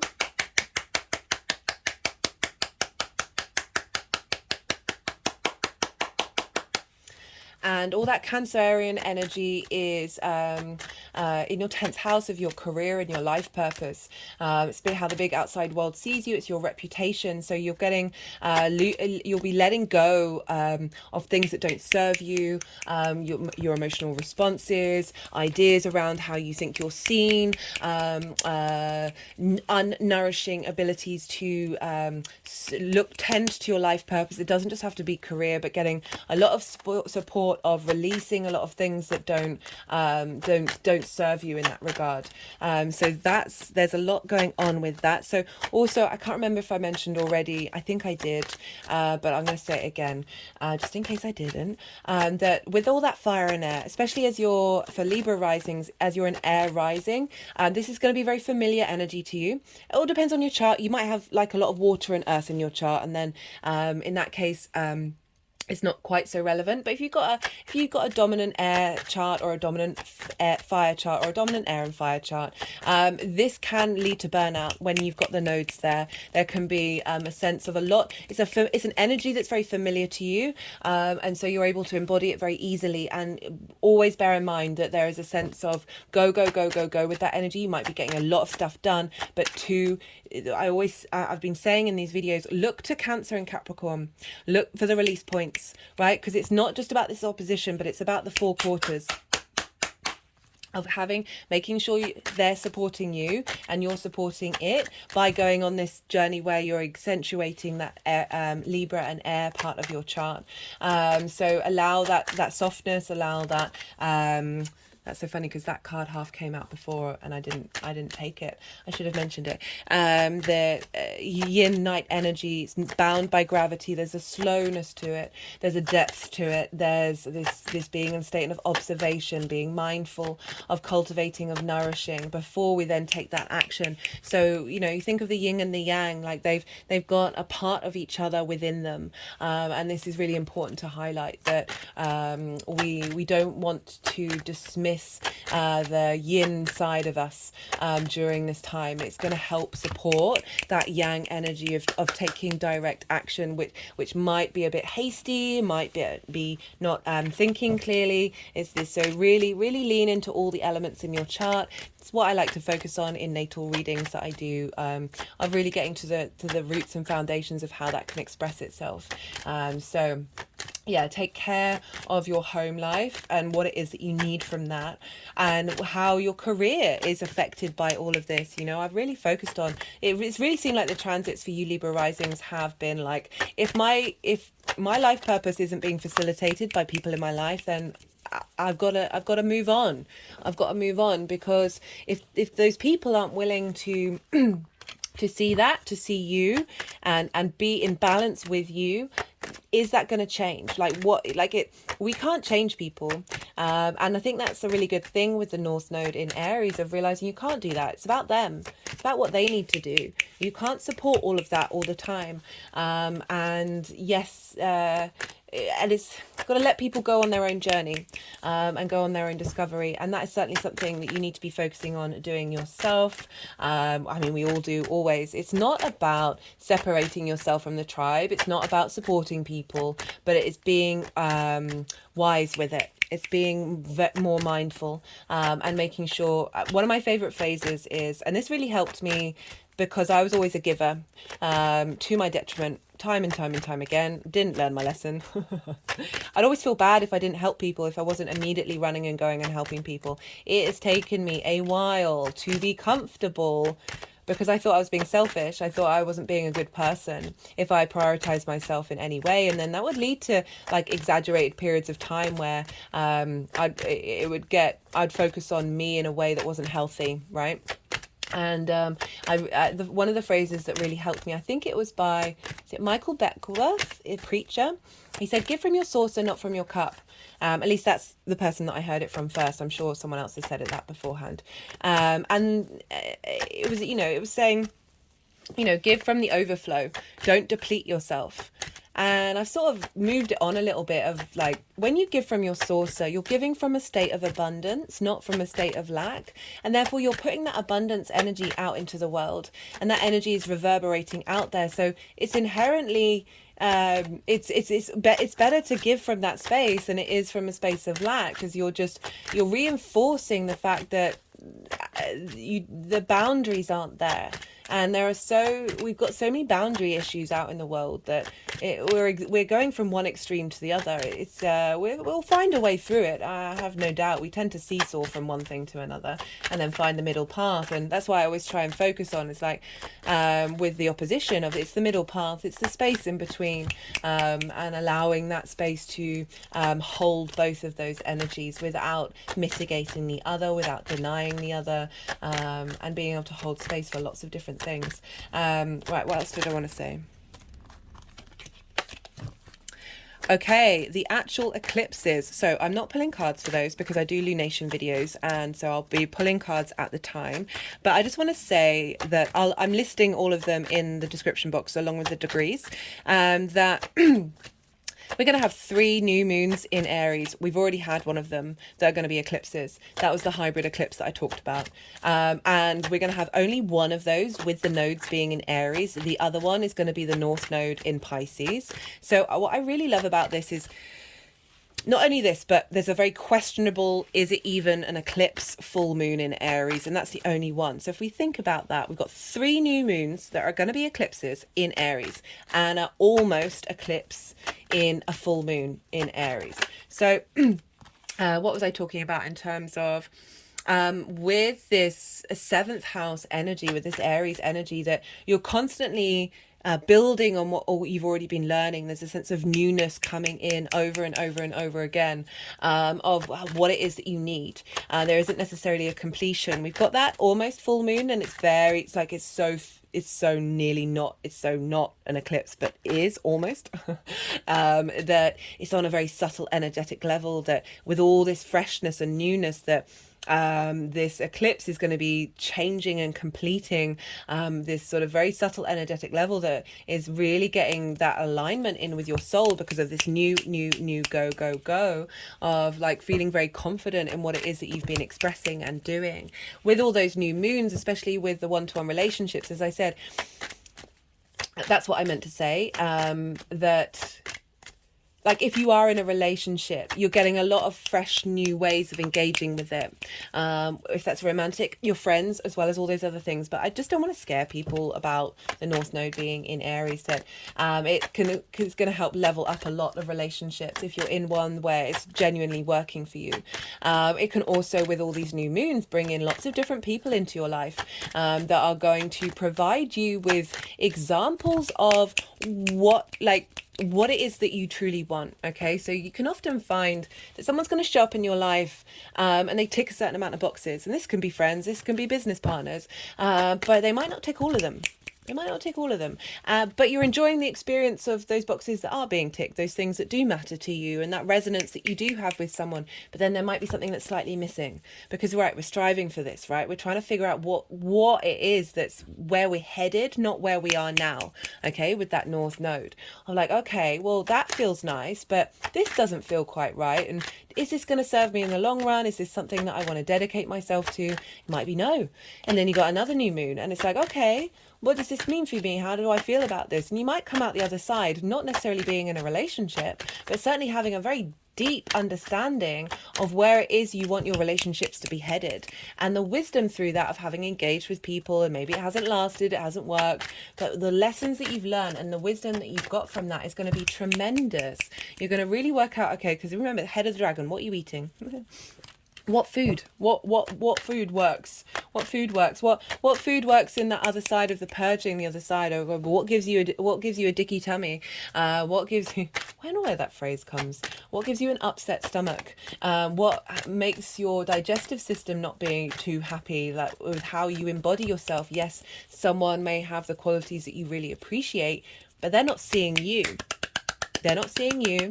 They're not validating you. They're not giving you space to embody yourself. And then you're like, and then you work out, okay, no, I need something that's more in the middle of that. I need something to be in a bit more harmony. And so examples may come up around that, as well as potentially. Right, so the North and South Node can be very karmic. So I think I already mentioned, somebody coming into your life to help teach you something that you may have not figured out yet in previous lifetimes, of where you're striving for and where you're headed for. The South Node can bring in people who you've met in previous lifetimes, that are helping you re-remember a skill and a talent that you have, and bring you a sense of companionship in that is very, very familiar. The North Node one could be someone from a previous life, but there might be something about the way that they're showing up that is both intriguing but also not familiar. That's something that your both of your souls haven't worked together in this way in a lifetime. You may have had different dynamics, but this is showing up in a dynamic that this dynamic for the pair of you is unfamiliar, and it's both helping you learn and grow. Okay, I think that's everything that I wanted to say. I'm going to go quiet now, guys. They've put the deck down. I think they might pick it up again at some point. We'll see. Yeah, I'm going to go quiet. So they're going to do some energy work. And then they're going to move, or they may do both at the same time. They're going to move cards around. And so I have to sort of soften my mind a bit when that happens, because in order to let that flow through me. So I find it a little difficult in these moments to channel, talk and think at the same time. So this is when I go quiet. You have just had the day yang aspect of this reading, right? The go, go, go, go, go. Here's all the stimulation. Here's taking action, action, action. Now this is the yin night side of it. So we need both action and sleep and rest. Okay, this state of cultivation, observation. This is when you're letting all that information, you've had so much information thrown at you, that this is all going to digest, right? Allow your mind to settle and soften and let all that information integrate into your body, and then see what intuitive hits come up for you that you've been experiencing. The nodes moved in on the 17th of July. So this is, what date is it today? Oh, I can't remember. It's Wednesday. So just over a week. I'm terrible with dates, but I'm good at remembering when moons were. That it happened just a couple of days after that Cancer new moon, that you may have had some clues come up around this time. Some people it can be really loud right at the ingress, other people it might not affect you in that way, and it might be around the eclipses that you start understanding. But just sit and see what's coming up, see what intuitively you want is getting stimulated right now. And then I'm going to do some work. They've been taking a little longer, as I said before, than previous transit videos, I'm aiming, I haven't done it yet on any of the videos, but I'm aiming to do timestamps of when it starts and then when it finishes, and of when I then start to bring in the tarot, and that will, because I'm aware of your time, right, and how precious it is, and you might not have the time to watch me do 15 minutes of energy work, right?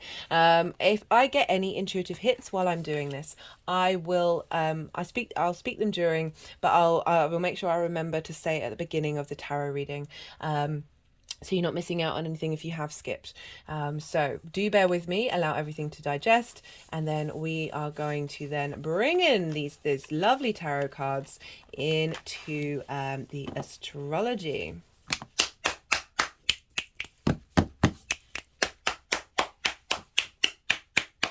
Going to move it down a bit because they've been playing around and moving things all over the place, so you can see what's going on.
they've just put it over my heart chakra.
Two threes, two sevens.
Okay, Libra. Right. I'm just going to hold this up here just so I can timestamp it. This is, actually, I'm going to pause for 1 second and just hydrate. Okay, Libra. So these are the cards for the North Node in Aries. I'm really liking this combination. Okay, they're wanting to, well, which way? Okay. So we've got the Knight of Cups and the King of Wands. The moment I saw that these cards wanted to be together, it made me really happy. So the Knight of Cards the Knight of Cups combined with the King of Wands, I feel like this is a combinational energy of where you're headed and what you're doing and how you express yourself in those one-to-one relationships. Because, you know, as I said in the introduction, if this was a reading about someone in particular, these could represent people in your life. But I'm tapping into the energy of how that's showing up for you. It could also be people in your life coming into your life, but I'm going to focus on you, right? So not everyone is looking for a relationship, even though the 7th house isn't just about relationships. But the Knight of Cups, there's a softness to the Knight of Cups. There's a romance. There's a dreamlike quality to the Knight of Cups. Very dedicated to the cause. Very, as I said, just romance. But I don't necessarily mean that in terms of a romantic relationship, but just that very charming, caring energy coming through. It's water, it's your emotions, it's your creativity, your imagination. Knights, I just feel like there's this ability for you to defend your emotional space that's coming through with these eclipses, with this cycle, that this is what we're working through, this is what we're working on, in combination with the King of Wands, which is, this is the fiery Aries energy, this is passion, this is creativity, this is kings. So the knights sort of go out and take a lot of action with that energy, right? So you're going to be exploring how to communicate and respond. So defend or attack, but use, you know, just that sense of outward and inward spaces of how you connect to your emotions in relations to the passions that you have, right? Kings, they know what they're doing. They're very wise. They have confidence in their ability to express themselves. They have sovereignty. So this strength coming in of how you're going to be able to be in your relationships, with being in command and being able to instigate and take action that is fulfilling your emotional needs, right? Fulfilling your imagination, your creativity that you have. This can be in one-to-one clients where you're able to communicate very creatively and very in command with those intimate people in your life. So this is what we're striving for, what we're working with. And what I like about this is we've got the Three of Pentacles, one basically moving all the way around these cards, which is kind of saying this is what's circling it, this is what's holding it all together. Of while you're exploring this, you're going to understand your own mastery. Okay, so this is the reason why I feel like this is going around, is like, this is the overall theme, this is the crowning energy, but this is what's being stimulated for these two things to get momentum going, right? So those new beginnings, those new ways of engaging with things. The Three of Pentacles, this is one of my favorite cards in the deck. This is about mastery. This is knowing yourself. This isn't about comparing yourself to other people, about what you have to offer and who you are. This person, you know, standing on a bench, they've got the higher ground. They're confident in what they're doing. They're confident in the essence of how they're expressing themselves. But through that confidence, where you're not seeking outside validation, you're not seeking approval. You're not giving everything to somebody else. You are doing you, and you are finessing that to a high level. That through that we draw people towards us who have different things to offer, right? All these different people, they're all working together in order to create something beautiful and long lasting. There's an element of collaboration with the three. 3 is the magic number, and you have 2 3s here, one crowning the North Node and one crowning the South Node, and I Love that, especially the combination of these two, because there's an element of harmony coming in without forgetting who you are in that you have something to offer in these dynamics. Perhaps for those of you who may have insecurities around those dynamics, whether it's friendship, business partner, work clients, or romantic relationships where you're second guessing yourself, you're questioning, the value that you have. This is saying you're working through this whole cycle is helping you get not only just more in your flow with your emotional responses, but more a sense of authority with how you express your passions, your creativity, and acknowledging that through this journey, you're going to realize that you have something to offer. And when we do that, as I said, our vibrational frequency changes, and we then start drawing towards us people who are matching that, who want to work together. Having Aries in the 7th house could be drawing towards you people who are very independent, who may struggle collaborating, and this could have been a frustration. That this is saying, by you embodying that Aries energy, you are opening up that expression of Aries that is able to collaborate without diminishing that sense of self. So real beautiful message coming through for you, Libra. Loving this. I got an intuitive hit while I was doing the reading, which I didn't say out loud about this, and it made me chuckle. So this is for Pluto in Capricorn, in your 4th house, in general, just squaring Libra and Aries energy. And this is your roots and your foundations. And this is the Capricorn card with the 7 of Cups, so the devil with the 7 of Cups.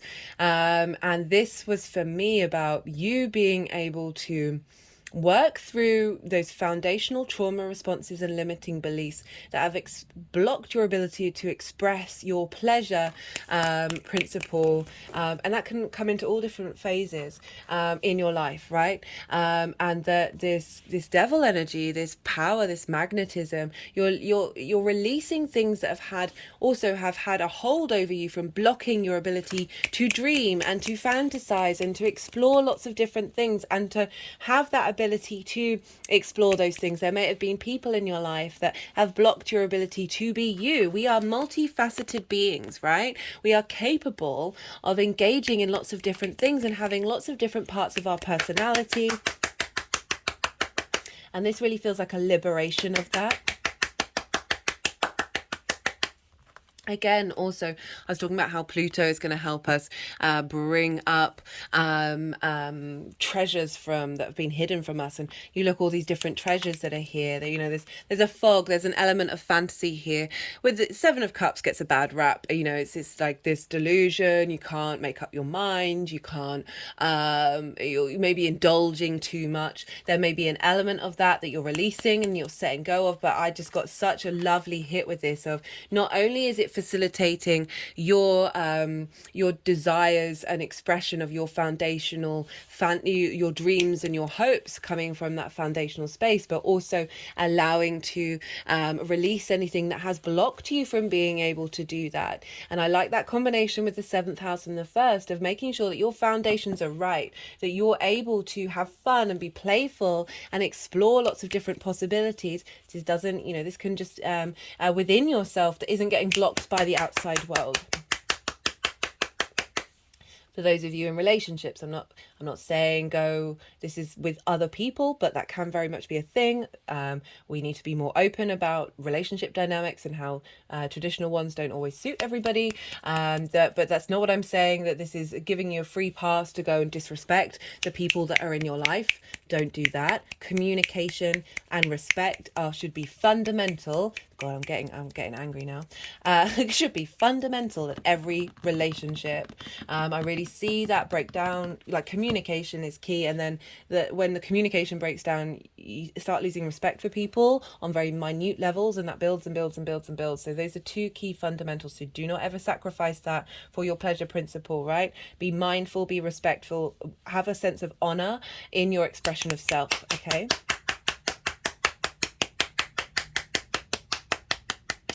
This could also be lots of choices and options showing up in your private life. This can be a thing. Right, let's move on to Libra. I was getting quite angry then. Ay, ay, ay.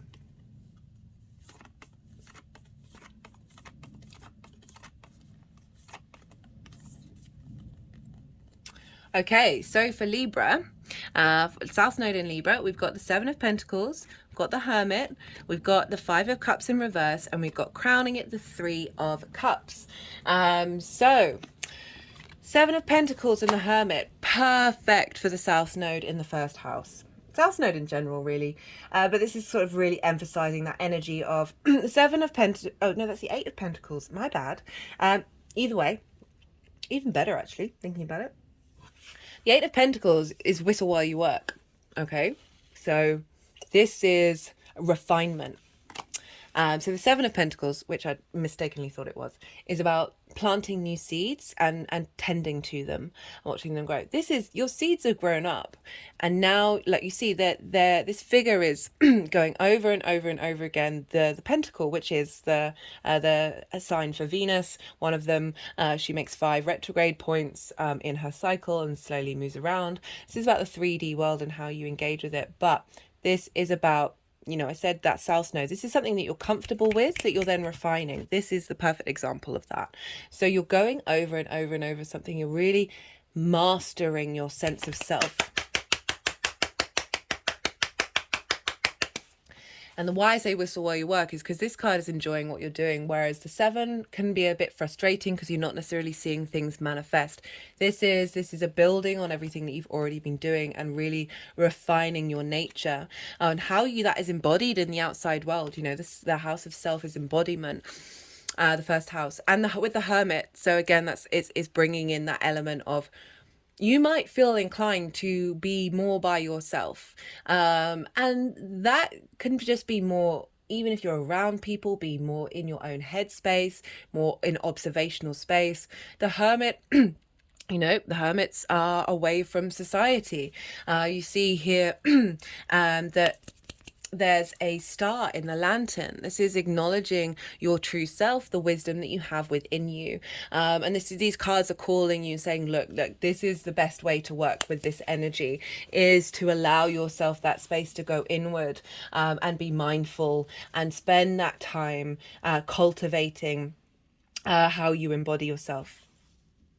With the Hermit, you know, it's acknowledging that we are all our inner guru. We are all our own teacher. Only you can really understand yourself. And this is calling you to spend time doing that, to be reflective, to not leap into something, not make that this is a time of refinement, that things are going to build and build and build, but this is really highlighting and really calling to you of, give yourself time over the next 18 months with these eclipses of getting to know yourself. My hands have just gone over my heart chakra. Really getting to know yourself, and through that, even though we're striving in the one-to-one relationships, that be mindful that this is about a balance of, through getting to know yourself, you're going to understand what it is that you need in the long term from those relationships rather than the short term. And right, so we've got crowning this energy. We've got the Five of Cups in reverse and the Three of Cups. So we've got 2 3s, which I love. And it just makes me chuckle when we get things like that. The Five of Cups is about grief, right? We all suffer from it. We all go through it. Sometimes grief never goes away. It's just about what you do with it. But this is about focusing on that which you have lost, and not being able to see that there is, in fact, the Two of Cups behind you. And there's this ability to go on this journey over the bridge, over the water, into a new sense of home, a new sense of safety. So this feels like you're, through this process, you're really in reverse of being able to turn around and change your dimensions, right? Go into a space which may have felt grief and loss and a space of lack, and picking these 2 cups and going over to this new home, this new embodiment of self.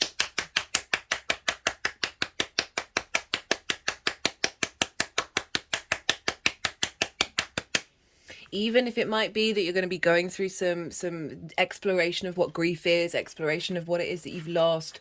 The where we're headed with this energy is the Three of Cups. Now, what a joyful card this is. This is harmony. This is in union, and this is about you being in harmony with yourself, being at peace with yourself. You know, I talked a bit about social anxiety with Libra because she's ruled by Venus, and Venus is part of the night team rather than the day team, and Libra is a day yang energy. That there can be a little bit of a restlessness with Libra of wanting that anxiety of pleasing everybody. This is saying that it's not that you're done pleasing everyone around you, not at all. There's nothing wrong with that. It's when it's out of balance. This is saying that there is harmony coming in with how you embody yourself, how other people see you, and how you feel about your embodiment, how you feel about your body, your physicality, your character. You're in harmony with it. You're in celebration. It's a bringing your there's all like-mindedness going on inside of you. There isn't a discourse, there isn't frustration. Yes, we can still have those things, but it's not the core energy that you'll be carrying moving forward.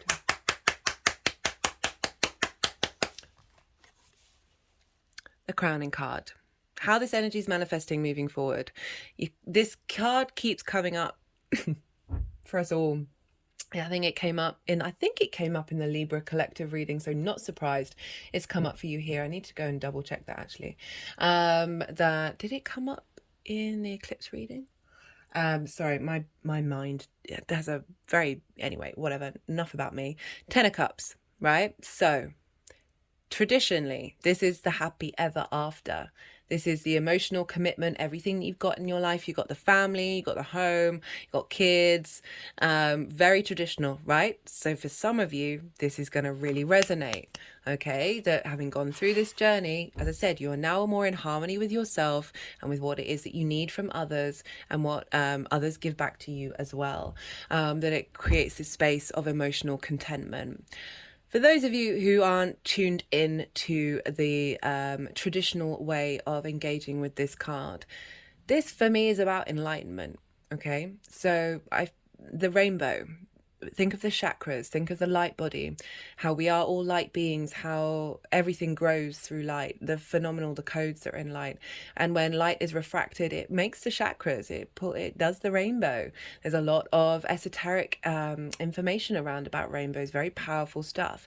But if you notice how it's kind of like a halo around these cups, and the only other, I think you know, the Hanged Man has a halo around his head of acknowledging this clarity of mind, right? Spirituality. So all these cups, there's a sense of emotional peace and emotional contentment, right? It doesn't mean that things aren't difficult. It's about how we walk through it. And this is a sort of an embodying this state of flow in your way of engaging in the world, of what it is that you want. How do you embody yourself?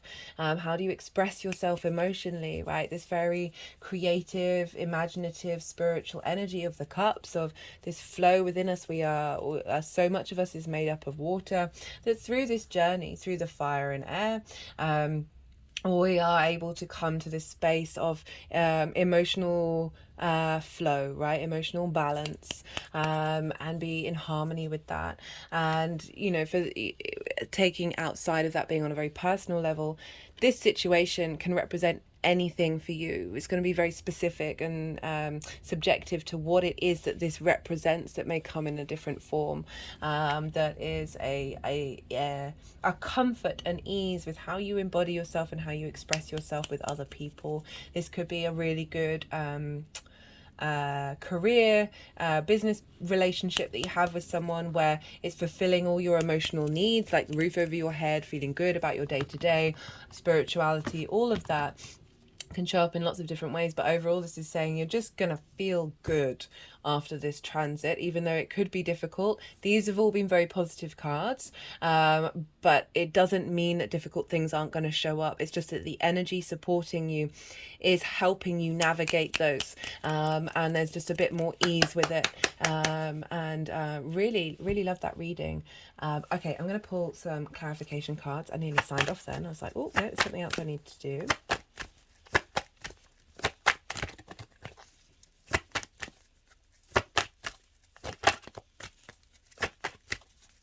Right. Oh, whoa. Okay. All the decks are in the description box, along with all the other details that I've talked about throughout this video. If any of these decks take your fancy, let's see what wants to come through for Libra. I'm feeling really soft and floaty now. I wasn't feeling that before. So it's nice tapping into your energy, Libra. Thank you. Right. Whoa. Okay.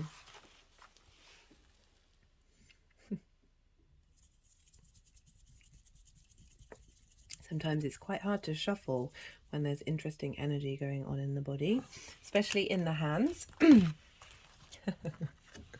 This was the only card that was turned upright. Yeah.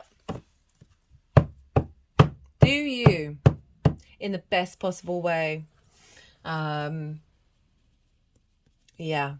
like this a lot. Like that. I know that sounds like there's such a, well, what does that mean in the best possible way? Because we can be so confused. I've got the wild card just came flying out. Wanting, right, that can be someone coming into your life that helps navigate that is a wild card, but also you, right, you flipping the switch on what was normal in relationships, in those dynamics, and allowing yourself to embody that.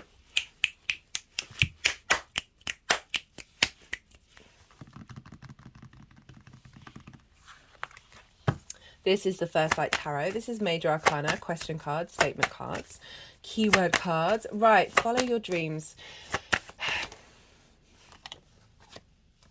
That's a when card. We're going to leave that. I don't like doing limiting with predictions in time frames in these readings, because it's all going to be very nuanced depending on your chart. Right, what am I trying to say? So you doing you, right? Okay, these decks are being funny. The energy in my body is soft and floaty, but also there's something going on.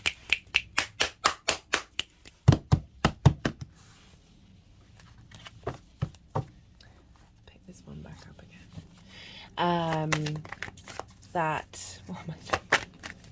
Right, following your dreams and being yourself. This isn't about, as you know, I talked already about, this isn't about being rude, selfish in a way that is destructive. Like, the more you just sit with those energies and sit with your intentions and sit with what you're inspired to do. The more that the more we sit with these feelings, the more that we get an understanding of what feels right at our core, rather than the superfluous, superficial level of the trauma responses and the limiting beliefs. Not that they're superficial. They are certainly not superficial, but I hope you understand what I mean. That it's got the wild card, renewal, rebirth, reincarnation, celebration, rebirth, of knowing. This is knowing yourself. The more, this is completion and understanding of what it is that you want. Right? It's also linked into boundaries, the world card, because it's Saturn's card. The more that we know ourselves, and the more that we are able to have less boundaries, like, well, the more certain we are on sort of core things, the less, we need to engage in those other things. They don't bother us in the same way. The more that we understand ourselves, the more that the world opens up to us and to our frequency. So I've talked lots and lots in this video about relationship dynamics, and one thing that's always really helpful is, because we can get a bit lost in the in feelings and stuff, is imagine telling your situation love partnership. Okay. Imagine talking about your situation to a friend. What would they say? And therefore imagine you're that friend, and what would you say? That's often when we can get a bit more clarity come through. Where's this wanting to go? Oh, cute. Okay, so usually in these readings, when I get cards like that, because I focus on you, right? And I wasn't gonna say anything. I was gonna see where it wanted to go. But usually I say, this is a love partnership with yourself. and it just went over the Libra South Node part. So the more that you truly deeply love yourself as if you are your own beloved, for those of you who are regulars, you know I pull cards linked into the Sufi mystic Rumi, and the Sufi mystics always talked about God as the beloved, and we are a representation of divinity, okay, however you want to look at it, or of nature, of science, whatever is your higher power, that cultivating a sense of true self-love, be real with yourself, treat yourself, nourish yourself, yeah, the more that we do that, the more that we are comfortable with other relationships. We don't necessarily strive for them or claw at them or need them. The more that they're in alignment with our soul, because through that deep compassion and empathy that we have with ourselves, that we're at peace with ourselves, so the relationships that come into our lives bring in a bit more peace. Right, I think I'm going to stop there because I could keep on going, and I think I've been going on for a long time. Right. Thank you, Libra. It was a wonderful reading for you. If anything resonated, there are things that you can do. This is a growing channel to help YouTube's algorithm go ding, ding, ding, ding, ding. Like the video, leave a comment, even if it's just an emoji, or let me know what sign you're tapping into. Watching this video till the end, even if it's just on mute, when you watch a full video, they're like, oh, these people like it, we're going to send it out into the world. There's all sorts of things that you can do if you feel so inclined. If like this resonated and you felt like this has helped me in some kind of way and you want to pay it forward, you want to spread that energy out there, these are the things that you can do. Don't do it for me. If you want to do it, you can do it. Generally, I love to hear from everybody about the astro weather. I am a big fan, and I'll get back to you. I'll have a chat. I love it. Be good to yourself, Libra. Be good to yourself, Libra. Be the adult in the room for yourself, okay, as well as the child. right, so find that balance of taking care of yourself, not neglecting yourself, okay, making sure you're not going to extremes in either way. Be good to other people. Being good to yourself doesn't mean you don't have to be good to other people. And most importantly, be well until we meet again. Virgo rising. How you doing, Virgo? For those of you just tapping into the Virgo energy and it's not in your first house as your rising sign, look to where Virgo falls in your chart, the house that it's in, the themes of that house, and apply those themes to the messages that come through. It's as if that Virgo energy has now moved to the first house with all the themes that it comes from in your natal chart. Take what resonates and leave what doesn't. Okay, Virgo.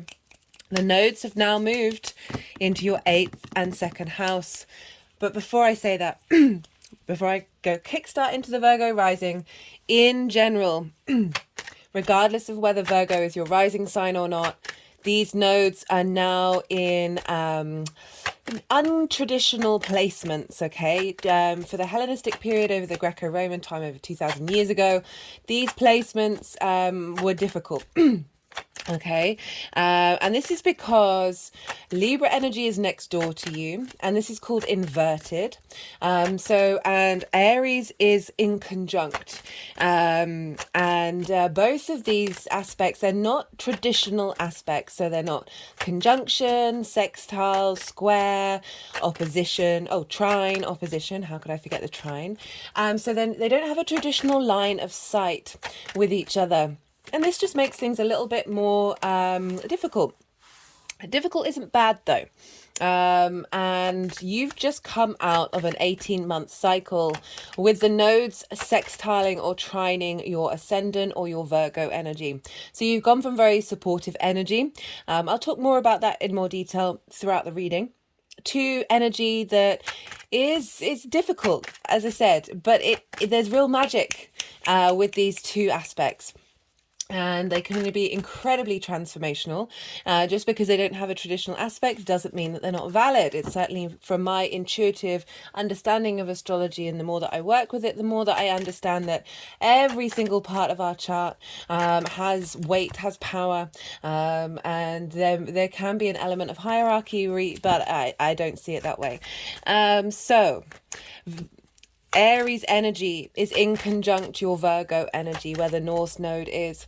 in conjuncts. So you traditionally don't have anything in common with one another. This is regardless of whether it's your rising sign or not. Virgo, you are earth, you are mutable, and you are yin, night in nature.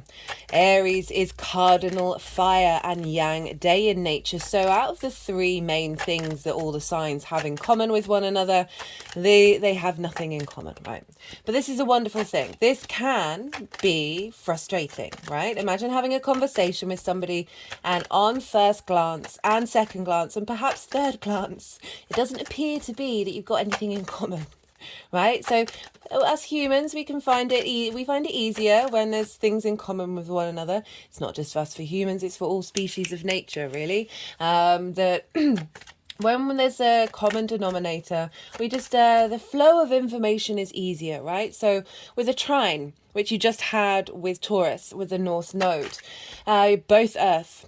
Both yin and night in nature, but different ways of tackling things. So Taurus is fixed, you're mutable. That's meant that the ease of flow of information, of energy transfer between Taurus and Virgo was a lot easier. So you get, there's more flow, you're getting things done.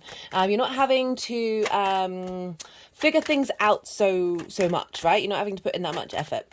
Now, when we get the inconjunct, as I said, you don't have traditionally anything in common. However, this can be a wonderful place for respect, respecting that which doesn't seem familiar to you. Those of you who have placements in Aries, you're going to have a bit more of an understanding.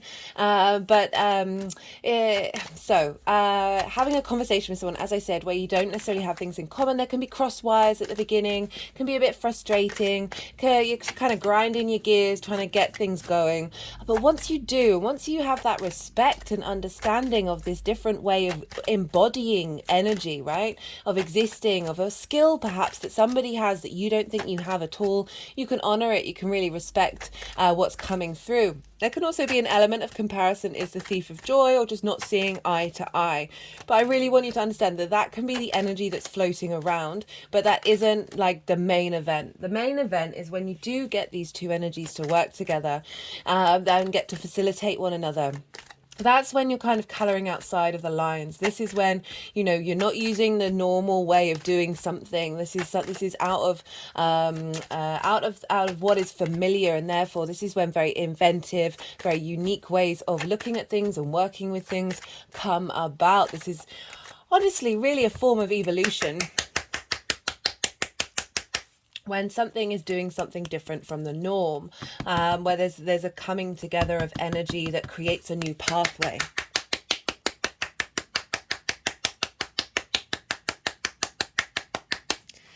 So that's the Aries combination with Virgo, and then Libra is next door. So next, you and Libra are next door to one another, and this is called inverted. And the way I always describe it is, imagine two people sitting next to each other, but they're both looking forwards.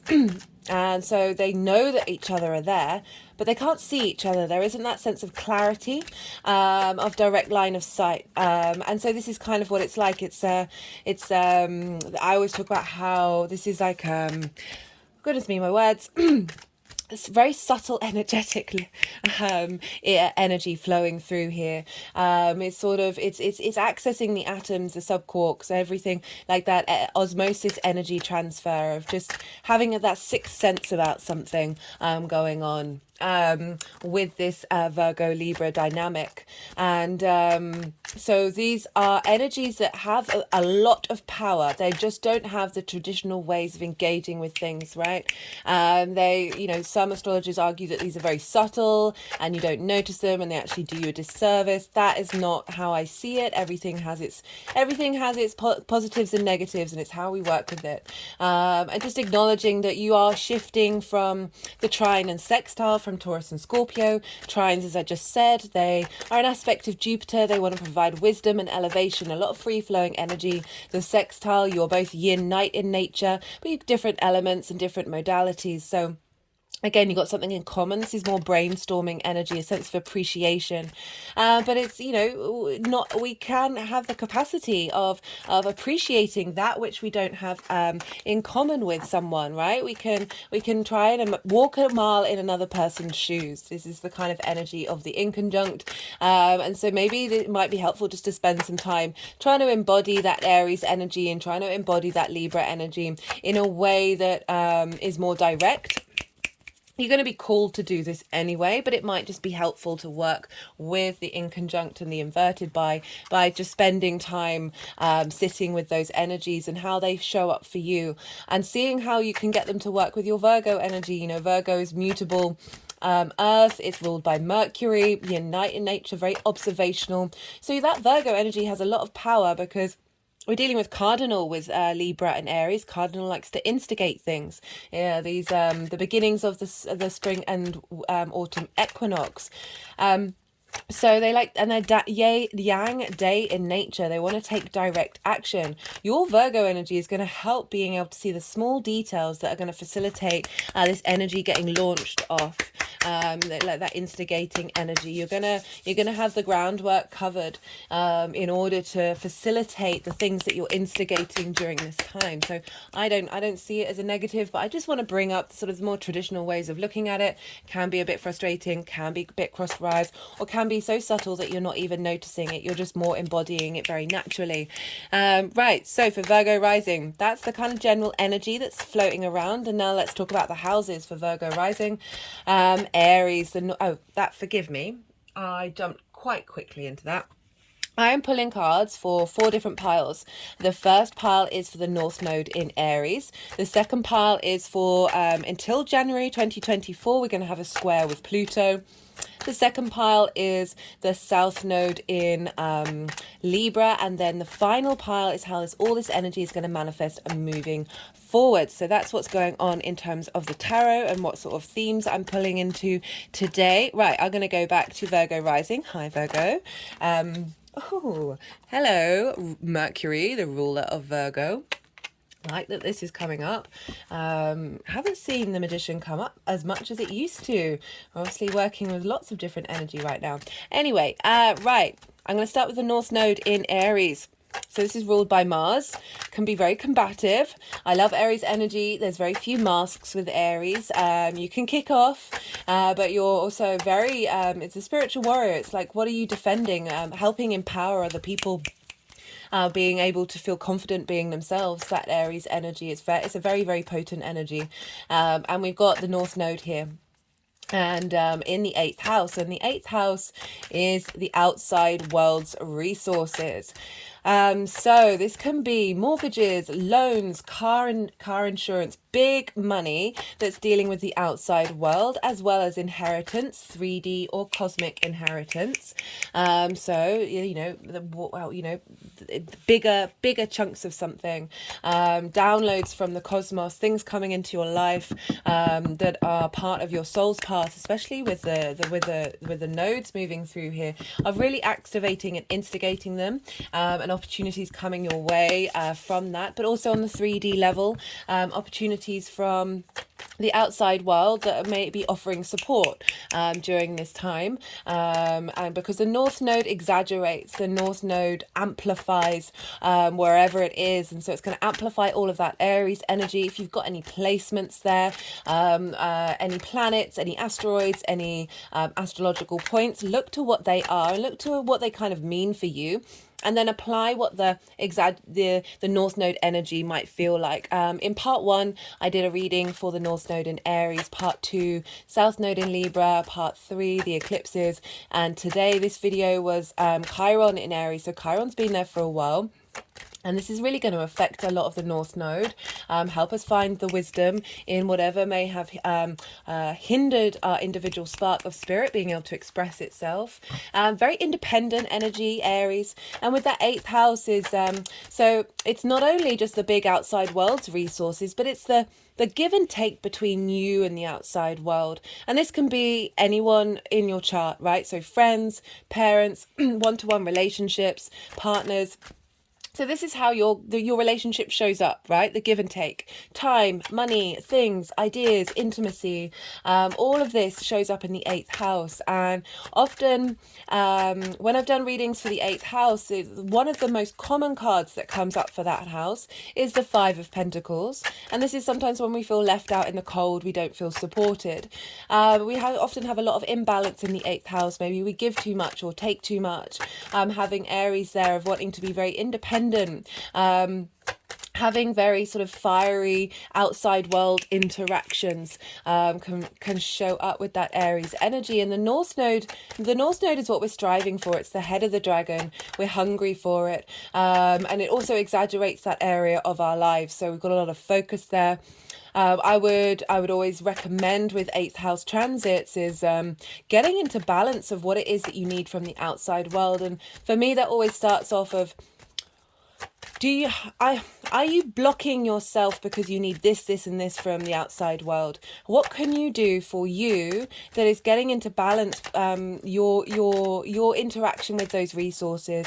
You know, if when we're clawing at it and striving for it and needing it desperately, these are times when that's usually when we don't necessarily get that back, because the energy is very how do I explain it? It's very blocked off. It's very limiting, that energy. So with the North Node moving through there, if it doesn't come up for you, if it's not an issue, I'd still spend time thinking about it, thinking about that dynamic between you and the outside world. Because, you know, with the energies, right, we think we've sorted something out. Okay, this has happened to me time and time again, happened to people I know. So many situations where we think we've got something covered, we think we've done the work, and something will come along and it'll just be like a hairpin trigger that just has everything fall apart, right? And so I would just be mindful of making sure that you're really honest with yourself about what it is that you need from the outside world, and what it is that you're able to give yourself as well without seeking that from the outside world. And as soon as we do, we sort of get more in flow of what comes our way. Because again, I'm going back to that 5 of Pentacles of where we can feel like we're not supported. We can feel, oh, hey Virgo. We can feel that resentful if we give too much, or a bit internalized and oblivious if we take too much, and just being very mindful about those dynamics. And then if we've gone through certain phases like that, how do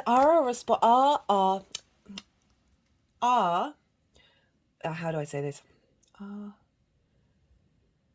Are our responses because of the disappointment, because of the frustration, because of self-satisfaction, are they built on that, or are our responses from our core space of how would we behave if we hadn't interacted with anything that may have framed the way that we interact with other people? I know that seems a bit contradictory, because how are we supposed to know that? Well, the more that we spend time understanding and rediscovering intimacy in that way, rediscovering that give and take between you and the outside world, the more that we can find peace with it, and then figure out, okay, well, if I'm at peace with whatever's going to happen to me, how am I actually going to behave, right? Where are we going to yeah, I hope that makes sense. That we're just spending a lot of time with this focus of what that is, right? So you could be spending a lot of time seeking out your relationship dynamics with other people, with the outside world. You could be spending a lot of time figuring that out during this process, and striving for it, and striving for where are my words right now? Striving for finding that dynamic, right, and having that give and take. So you might have been someone who spent a lot of time by themselves, and now all of a sudden you find yourself engaging with other people and spending more time in that dynamic of the give and take. And through that, you're able to understand what it is that you want. Okay.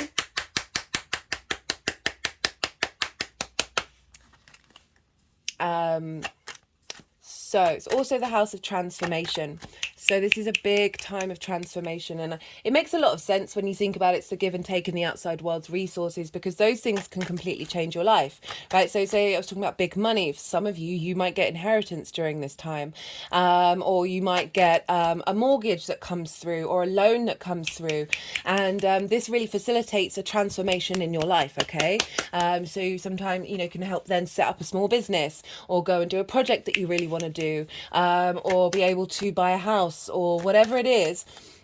You know, sometimes that, you know, I don't like to get material, but, you know, money is a huge part of our social structure, and it is a tool in which we interact with the world, that something may come through that is providing you this ability to expand in your life, right? So this is where the transformation comes in, and also the transformation in how you respond to the give and take between you and the outside world. Whether you might be getting support from the outside world to facilitate what it is that you need to do, if you might perhaps not be in a position to be able to do that yourself. So there might be people coming into your life that are facilitating something, to bring something to transform in your life, however that may be. You want to look to where Mars is at the time. Mars takes about 2.5 months through each sign. It's currently in Virgo, in your sign.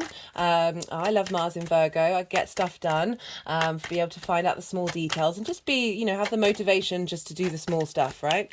And so you've got a boost right at the beginning of this cycle of Mars being in your sign, and Mars rules Aries. So whatever's going on with Mars is having an impact with Aries. And so for the first bit, this is going to be about you and how you embody yourself in relation to what it is that you want from the give and take between you and the outside world.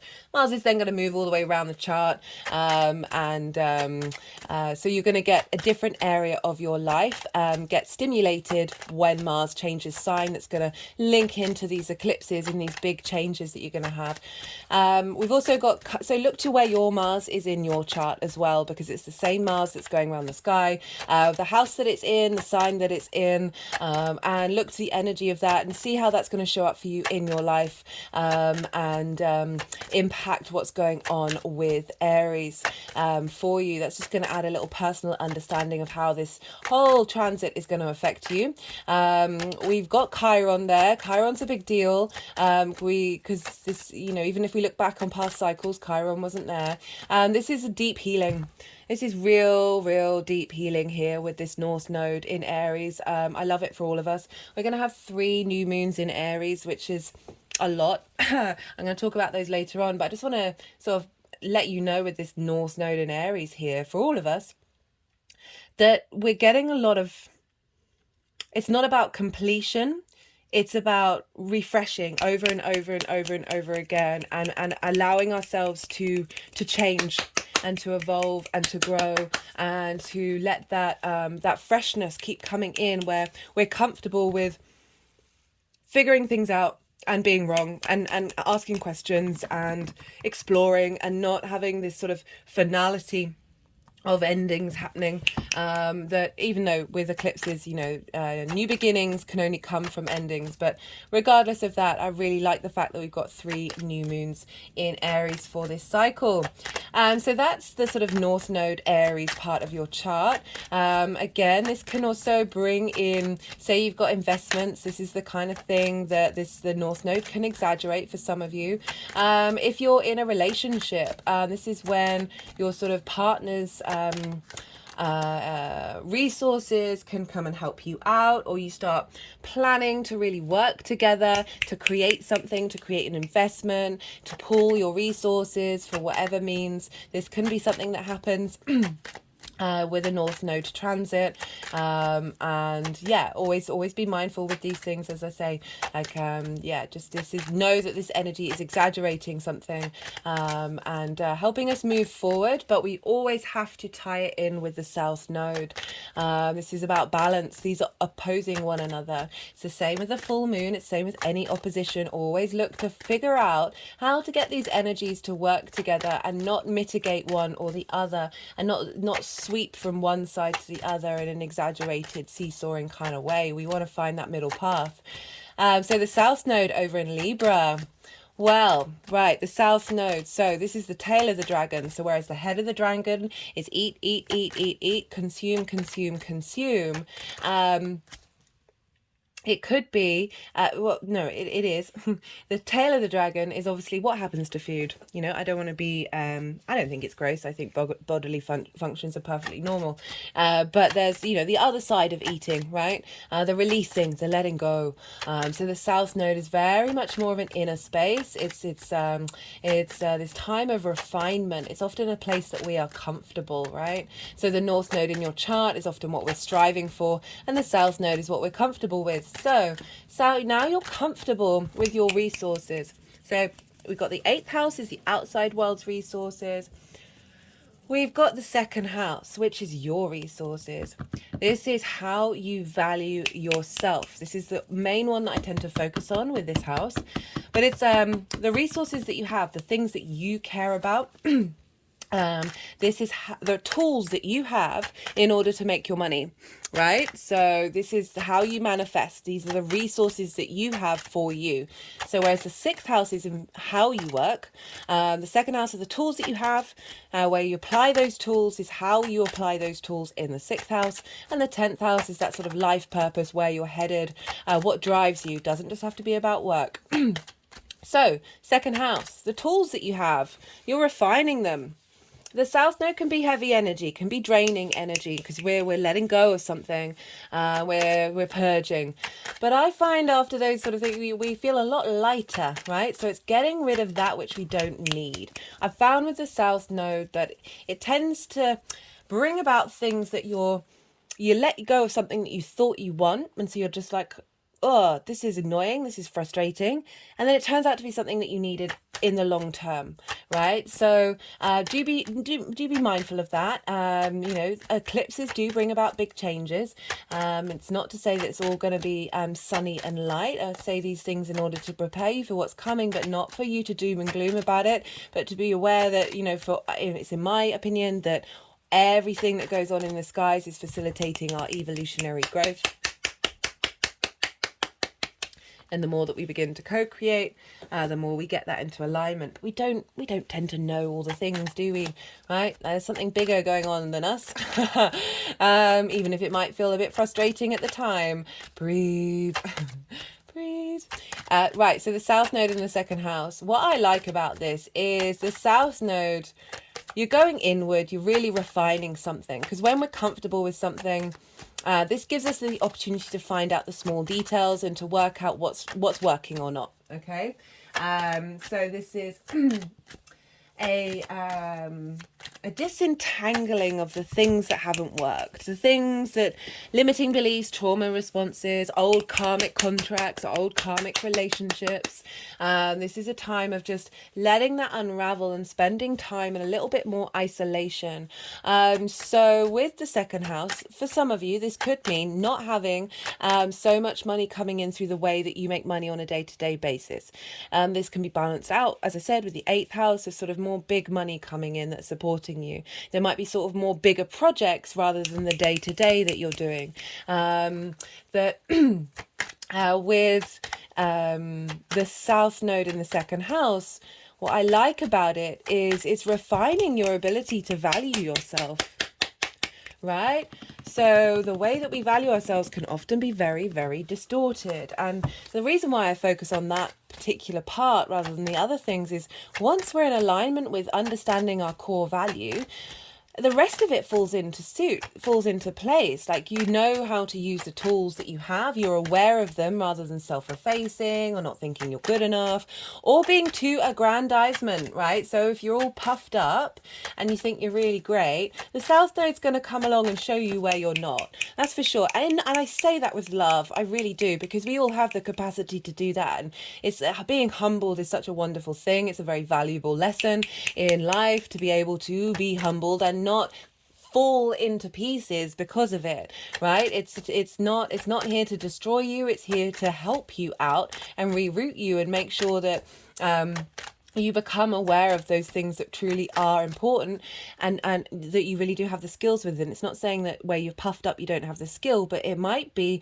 you're not willing to learn if you think you're really, really good and you've got nothing more to gain from it. That's never, you know, people who work on their craft, they know that there's constantly a state of exploration. Okay, so bear that in mind. Bear that in mind, that there might be a little bit more withdrawal, or you might separate from focusing on that area of your life, but it's in order for you to get a bit of objectivity and stand back and see what's going on. It can also very much, as I said, because we're comfortable, we get to see the nuances, we get to really refine what that dynamic is and how you want that to show up. You're refining your ability to manifest, and having that being brought into balance as well, right? So having Libra in the second house, this can be a very fine skill of being the diplomat in the room, making sure that needs are being facilitated. If you haven't checked out part 2 where I do the Libra collective reading, very much the energy of this South Node is helping us not be people pleasers in a way that means that our individuality and our needs aren't being met. This, I really genuinely feel that this is helping us clear that out. And really find a medium, a balance, and bringing equity to the table with this.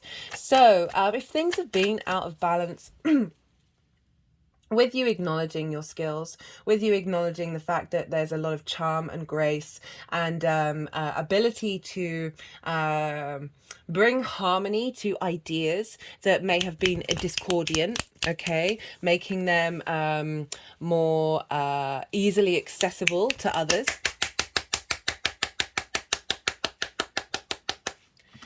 This transit is really refining that process of you being able to do that. I see Libra as the social warrior. When there has been a distorted viewpoint, Libra is very good at bringing that into balance, right? And making sure that people know a closer semblance of the truth, even though truth is incredibly subjective. So a great skill at bringing things to light, and bringing things to light in an equal and just way, right? So this is a great skill to have in the second house. You know, ruled by Venus, very creative, very finding a sense of appreciation and value. Libra can have some social anxiety because she's ruled by Venus, and Venus is on the night team. Okay, so if you've got a night chart, you've got Venus, Mars and the moon. If you're a day chart, you've got Sun, Saturn and Jupiter. So when, you know, the Venus sign, that's a day sign, this is yang, day in nature, needing to instigate and start things, there's a level of social anxiety, and this has come up in several readings of like, this is helping us clear that and diminish that social anxiety around the way that you value yourself.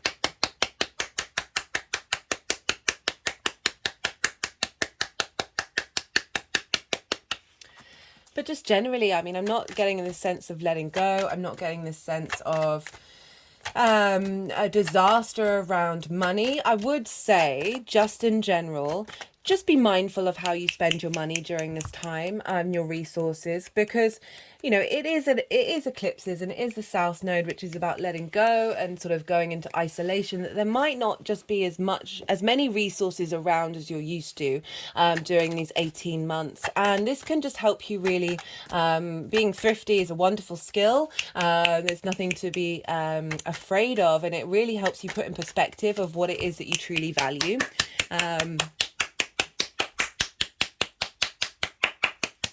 But I would just say, just be mindful of that. But again, as I said, you've got the North Node in the 8th house, which is providing support in that other area. But I really feel overall the general message for that Libra is harnessing your skills, harnessing the tools that you have, really refining them and bringing them.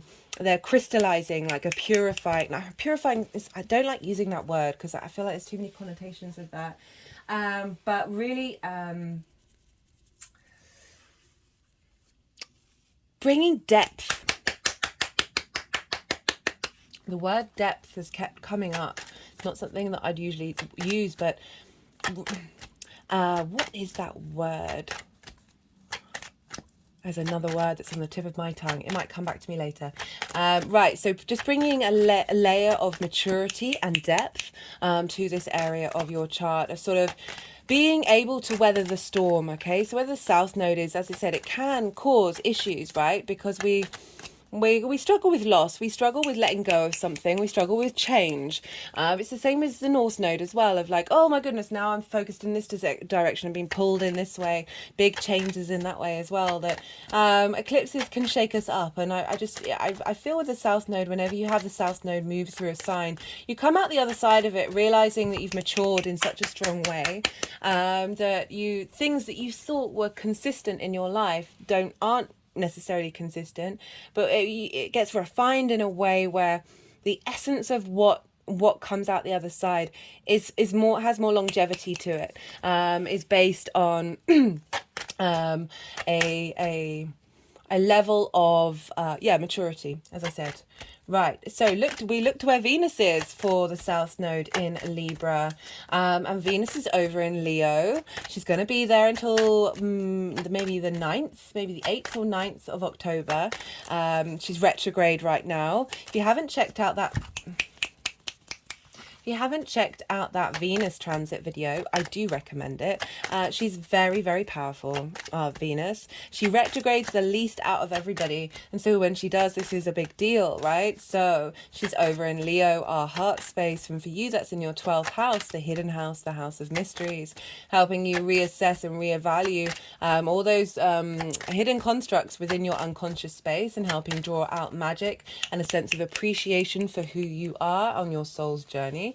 And she is sextiling this Libra energy, sort of brainstorming between being perhaps spending more time in isolation with that 12th house Leo, and getting a really good idea of finessing your skills in the way that you express and you communicate yourself, the tools that you have. You've just had the South Node. Oh, I haven't quite done that. I'll wait and come back around to that. Right, so much to say in this. So yeah, Venus, she moves about once a month, but she's going to be around until October. So just track where Venus is and you'll just know, okay, what kind of direction the nodes are having. I'm just going to pause for a second. Sorry, Virgo, just had to hydrate.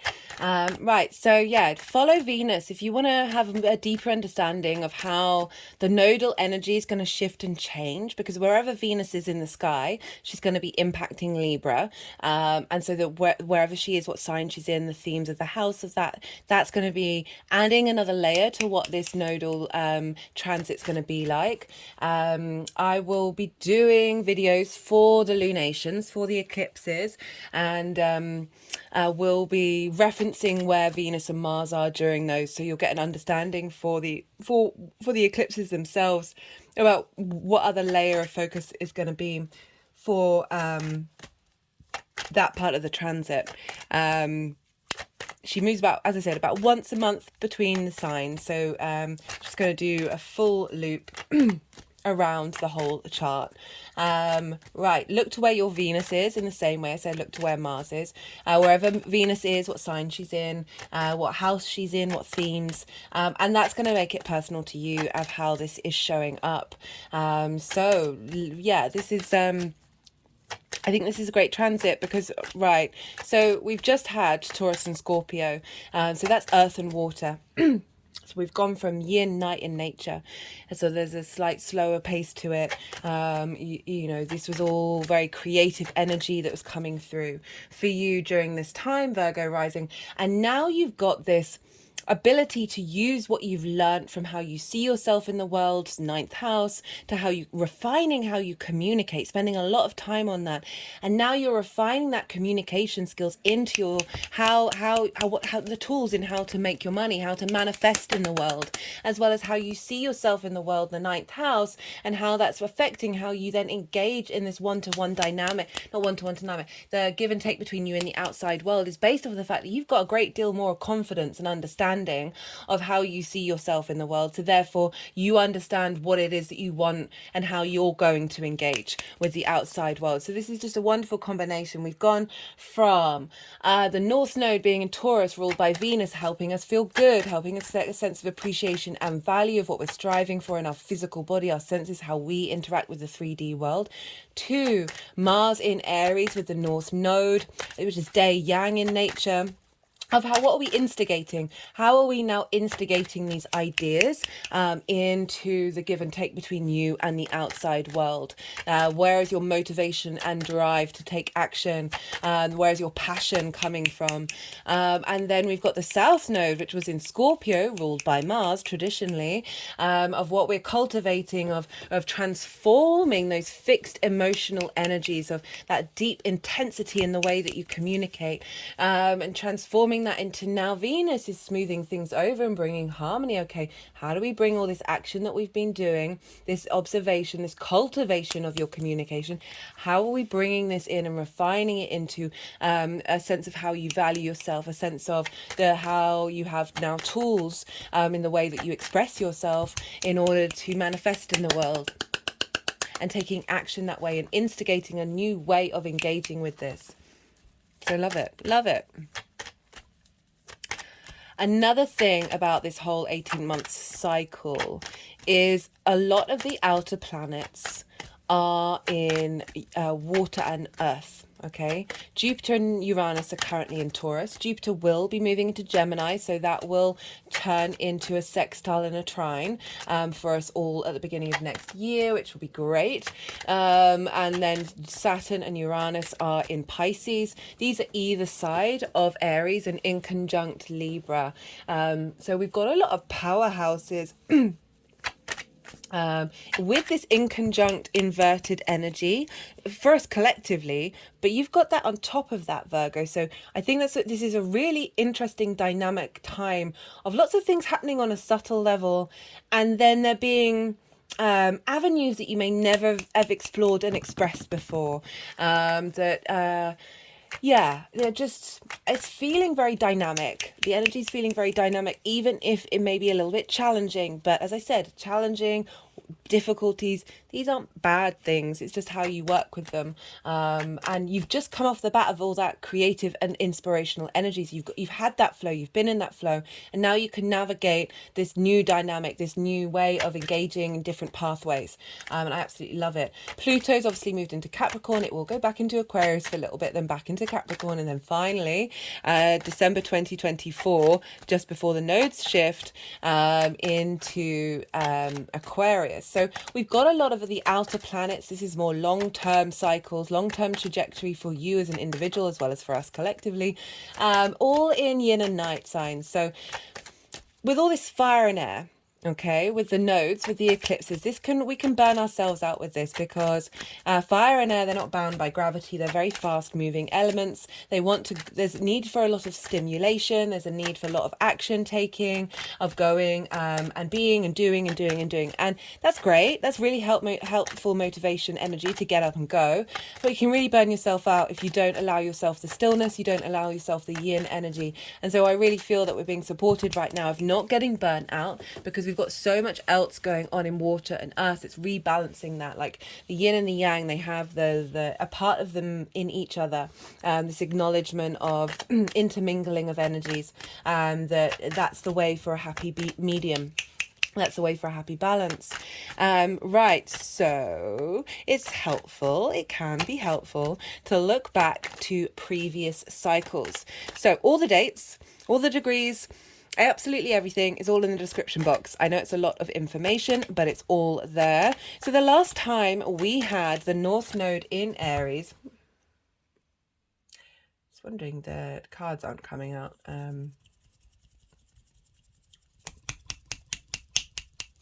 I forgot to say at the beginning, I did say it in the introduction, but for those of you who haven't seen it, the energies for this series, for this eclipse series, have been quite intense. And it's meant that admittedly, there's a lot to say, but it has meant that these videos have been around an hour and a half each. And that is because the energies have wanted to do a lot of energy work. They move the cards around a lot and they do little things with them. And I've let that happen. I've let it happen rather than try and cut it short, because I'm aware this is eclipse energy and this is important. This is part of an 18-month cycle. So there's a lot going on in this video. Yeah, I just wanted to let you know that there is probably going to be a chunk of time where I go quiet for quite a while. For those of you who are regulars, it's going to be longer than usual. I'm going to try and timestamp all the videos in between of when I start doing that and when I come back to doing the tarot. But I just wanted to mention, like, there's something going on. I think the moon is going over my south node at this time, so that's quite interesting. There's a sense of, might not necessarily having the energy, the vibrancy with that south node, but I'm not really, just be mindful of that energy, especially when the moon goes through Libra, that that south node energy can often just call you just to be still and go inward, and that's all part and parcel. Anyway, what was I talking about? The last time we had the North Node in Aries and the South Node in Libra was end of December 2004 and the end of June 2006. So quite a while ago. Do go, if you were born before then, go look back in time and just see what themes were coming up of what was showing up for that North Node in Aries, what was showing up for that South Node in Libra, and then you can understand sort of the evolutionary growth that you've done, right? So it's not necessarily going to be exactly the same thing that shows up, obviously not. Astrology is different day by day by day by day. We've got Chiron in Aries, that's a different kettle of fish altogether. It's just helpful to see what were you striving for then, what were you letting go of, and see that journey since then, and see there may be similar themes that come up, but it won't be exactly the same way. And another useful time to go and check back on is when the North Node was in Libra and the South Node was in Aries. So this is the flip side of the coin, right? The oppositions with the signs, or they're the same sign. No, they're either side of the same coin. They aren't, we want them to work together.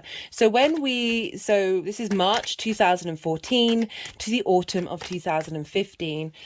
So when we know what Libra was striving for, what that North Node in Libra was striving, whoa, hello aces.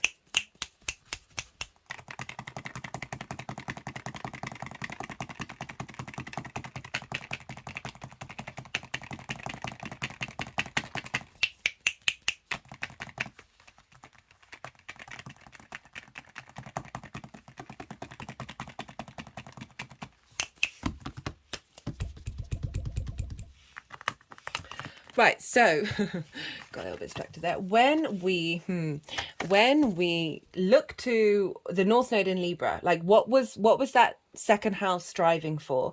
What were you seeking? Because then we can have an understanding of, since then, how are we refining that? What being in observation of what maybe we be distilling and untangling from, and then with the South Node in Aries back then, like what were we letting go of then? What were we refining? What wasn't working then?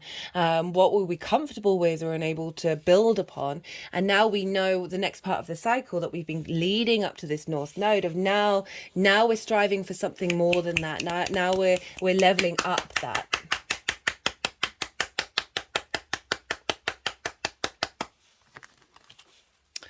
So yeah, helpful to go and check that out. Another thing that I want to talk about is we're not just dealing with Aries and Libra here. We're dealing with Cancer and Capricorn. Right. And you may have noticed with the Taurus and Scorpio cycle that the Leo and Aquarius moons were very loud, and transits in those signs were very loud because they were squaring the nodes. Squares are an aspect of Mars. Mars likes to bring about conflict, drama, frustration, winning at all costs, but also friction, right? Friction. We need friction to manifest in this 3D linear time frame that we currently aware that we're in. Without friction, this time and space malarkey wouldn't exist, okay? So it's a 90-degree angle, a square. They're pushing it against one another. There's friction there.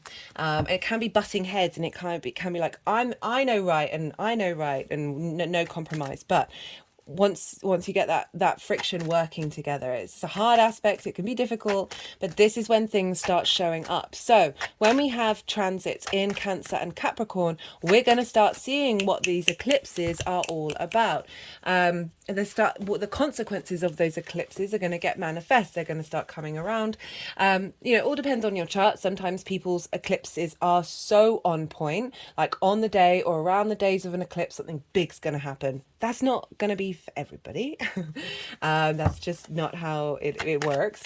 But looking to that, I want to talk about the Cancer Capricorn axis in many different ways. One, that burnout that I was talking about Aries and Libra, especially if you've got a fair amount of fire and air in your chart, you can get very overloaded. If you've got a fair amount of water and earth, this is going to balance that out, and is going to be a bit more harmony.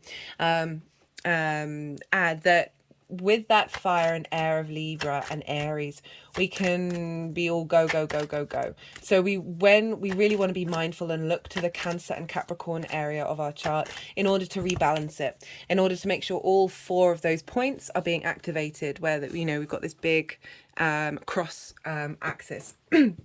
And so Cancer for you is your hopes and your dreams, your friends, groups and alliances. Capricorn is your creative energy, your creative life force. We just had a Cancer new moon in 2 hours before the nodes changed signs. That was important, one, because it was in Cancer, because it's squaring where the nodes are going to be, and two, because that new moon was actually squaring the original Aries new moon that we had that was a hybrid eclipse, right? I've put...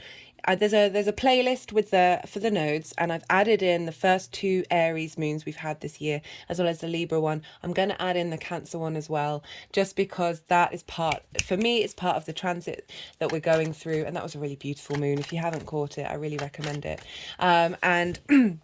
So that was squaring that initial Aries dynamic of what it is that we want to integrate in terms of us in the outside world, you and the cosmos, right? So it's a give and take between you and the 5D, striving for new connections with that, embodying that connection as well in the way that you express yourself. And have that be a refinement in the skills that you have. The South Node and North Node, they're sharing energy. There's a give and take here. They're working together to facilitate your journey. Now, so look to the Cancer and Capricorn area of your chart. And this is doubly confirmed by the fact that we've got Pluto over in Capricorn. And until January 2024, Pluto's going to be squaring the nodes. So this is a good chunk of time where we've got Pluto, this very intense and magnetic, powerful, verging on the obsessive. There's huge intensity of being able to look at things, look at your fears, look at your fears, look at your fears. Look at your fears. And I really felt that was with that Cancer new moon, and that's why I think that's important, because it was squaring Pluto, so it's activating a part of a cycle with these eclipses of really giving depth to our intuition. But this square with the nodes and Pluto. So this is in your creation energy. This is how you get your fun, your amusement. This gives you the spring in your step. This can be about romance and short-term dating as well as children, but I want to focus on creation energy, right? So you've had Pluto there since 2008. You know the score. This can, but it's trining your Virgo energy, so it's not going to be as dramatic as it has been for, say, someone who's got it in an angular house, right?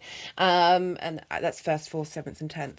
That you'll get the way that it's come across in the readings and what I was picking up on is Pluto is, this is not the final stint it's going to make in Capricorn, but it's the longest one in our lifetime.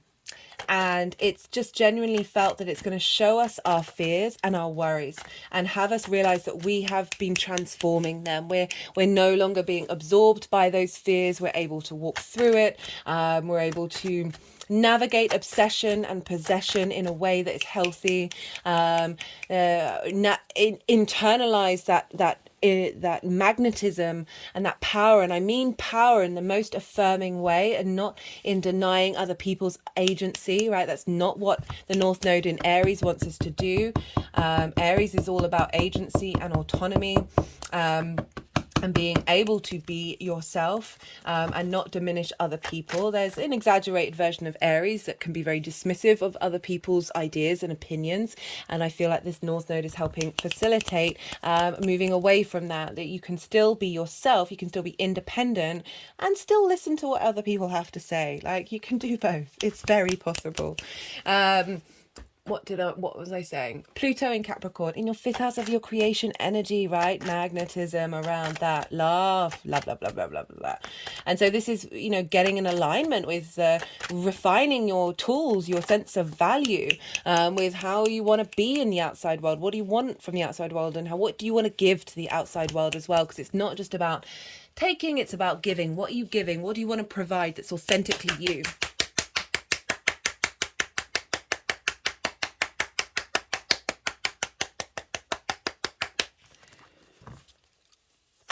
And that's going to be until January 2024. Oh, the other thing with Pluto, so in mythology, he was very much linked into minerals under the ground, precious treasures, jewels that would be dug up and revealed. This is and now we've got Pluto in Capricorn, so this is revealing long-term legacy energy that is serving you in your 3D for not only you but the collective, right? So unearthing treasures within you in your creative energy.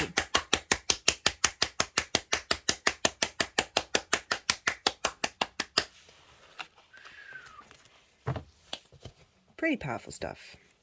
The only other major aspect that's going on is with Chiron. I think I might have already mentioned that. I do apologize if I have already.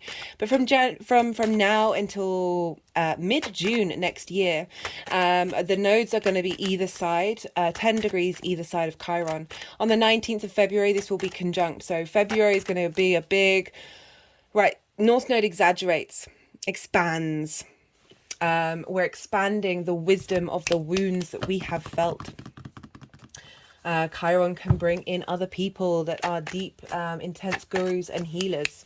Your ability to be that for the outside world as well could very much show up. But essentially, we're all going through this process of the individual spark, that first fire sign, that instigator of energy, getting a deep schooling lesson from Chiron, basically, of where are we headed and what are we doing and how do we make sure the individual is comfortable in the social. How do we make sure that we are a maverick, unique, frontier people, right? So a lot of people with North Node in Aries, I'm going to be doing an introduction on this, have instigated things that are unique, right? So the first into the breach in creativity. So very, very powerful stuff. And other than that, it's going to be personal planets that are going to be making aspects to the nodes as well as the lunations. Overall, like, I'm not pulling cards for all of the different eclipses, as I do lunation videos, but just in general, we've got 3 new moons in Aries happening in this cycle. One of them we've already had. That was when the nodes were in Taurus and Scorpio. And I'm just going to pause for a second. Sorry, I just had to hydrate there. We've already had one. That was a hybrid eclipse. If we have one every 10 years, I recommend that video. That was very, very powerful. And we're only going to have one of those new moons with the nodes being in the sign. And then, I'm sorry, I'm just going to have to pause again. Sorry about that, Virgo. It just got incredibly hot in this room all of a sudden. I have to have the windows shut, even though it's summer, and there's construction work going on near me, but the time has passed for that to be gone. So I've opened the windows. Hopefully there won't be too much disturbance, but I didn't want to break up the flow when I start doing the energy work. So just had to pause and open those windows. What was I talking about? Okay, so we've already had one of those new moons. We're only going to have one new moon with the with the nodes in Aries. The third one is going to be when the nodes have moved into Pisces and Virgo. So very interestingly, we've got those 3 new moons, but only one is with like major North Node Aries energy. We've got some flexibility here in the way that we express ourselves with that Aries dynamic, which I really, really like. We've got a very questionable, very, very questionable,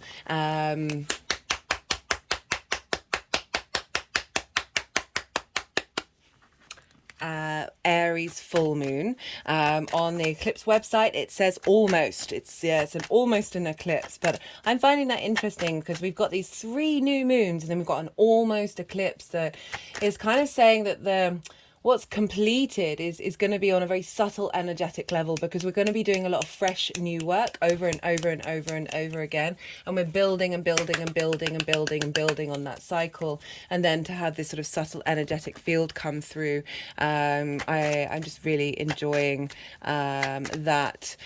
We've got 2 new moons in Libra and 1 full moon. When I say moons, these are all eclipses in Libra. So we've got an interesting dynamic where the Aries part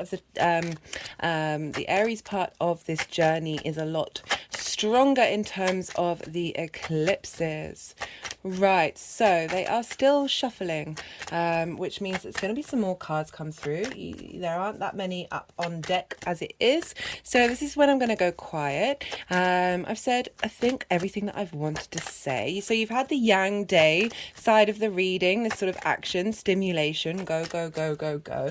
And now we're going to settle into the Yin night side of it. This is when I'm going to go quiet. Not only because, hey Venus, not only because I've sort of said everything that I want to go into, otherwise I could keep going on into nuances in various different ways, but it also gives you a good time to rest. You've just had loads of information, loads, and now let that all digest, let it settle, and then see what intuitive hits come up for you just generally. You might want to think back, so the nodes have changed signs since the 17th of July, which was just over a week ago, of seeing what's shown up for you to get an idea of what's going on. And it's just really good to let it all digest. We need both action and rest. We need day and night. So this is what's going on. When they put the deck down, they will then start to do some energy work, and we'll move the cards around. So this is when I go quiet, properly go quiet, because my mind needs to settle a little bit to allow the energies to move through me and move the cards around. So I find it a bit difficult to channel, think and talk at the same time. And so, yeah, I will come back round and start speaking with the tarot when everything's in its place. Whoa, whoa, whoa. Love this deck, but very slippy. I will then bring the tarot into the astrology. If you don't have time, I'm going to try and timestamp it. I don't think I'll do that until I finish the series. So for those of you who are watching it when the series hasn't finished, I do apologise. I know I've been saying I'm going to do it. And because I am aware of your time and it's precious, right? I honestly, trust me, I'm very aware of it. But the energies have been quite insistent on doing what they need to do. And so I will, if I get any intuitive hits while I'm doing the energy work, that I'll say, I will reiterate it before I start doing the tarot. So you're not going to miss out on anything, just the movements. And it's just been quite fascinating watching what they've been doing with the cards, but not everyone's got the time for that. So we are what we are.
goodness me, Virgo, I think you might have the most major arcana out of everybody so far. And 2 aces.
I've never done that before. Not once. Not in these readings anyway. They've done it in private readings.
Goodness me, they're being pretty wild with you, Virgo.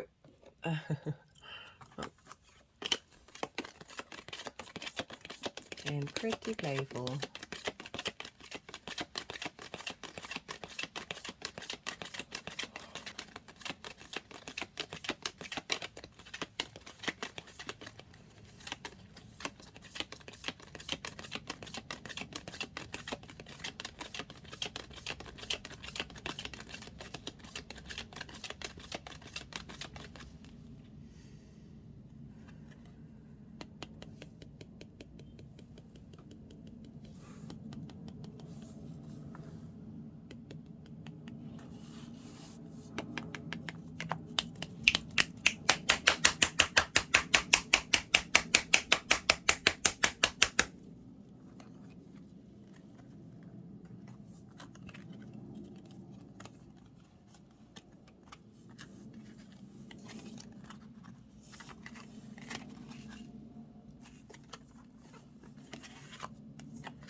Right, okay, I'm just going to hold this up here so I know when to timestamp it.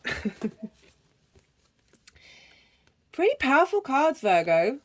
Nothing showing up that's no difficult cards, like troubling, difficult energy, stuck energy. This is all lots of movement, lots of creativity, lots of major arcana. And yeah, 2 aces, right? Big renewal. So for the energy of the Aries North Node in your 8th house, we've got the Magician, Queen of Wands, and the Chariot card. Now this is kind of... So there's a lot of confidence in these three cards. There's no getting around it. They're like, everyone knows what they're doing. Everyone's feeling very good about themselves. Everyone's feeling good about what they're able and capable of doing.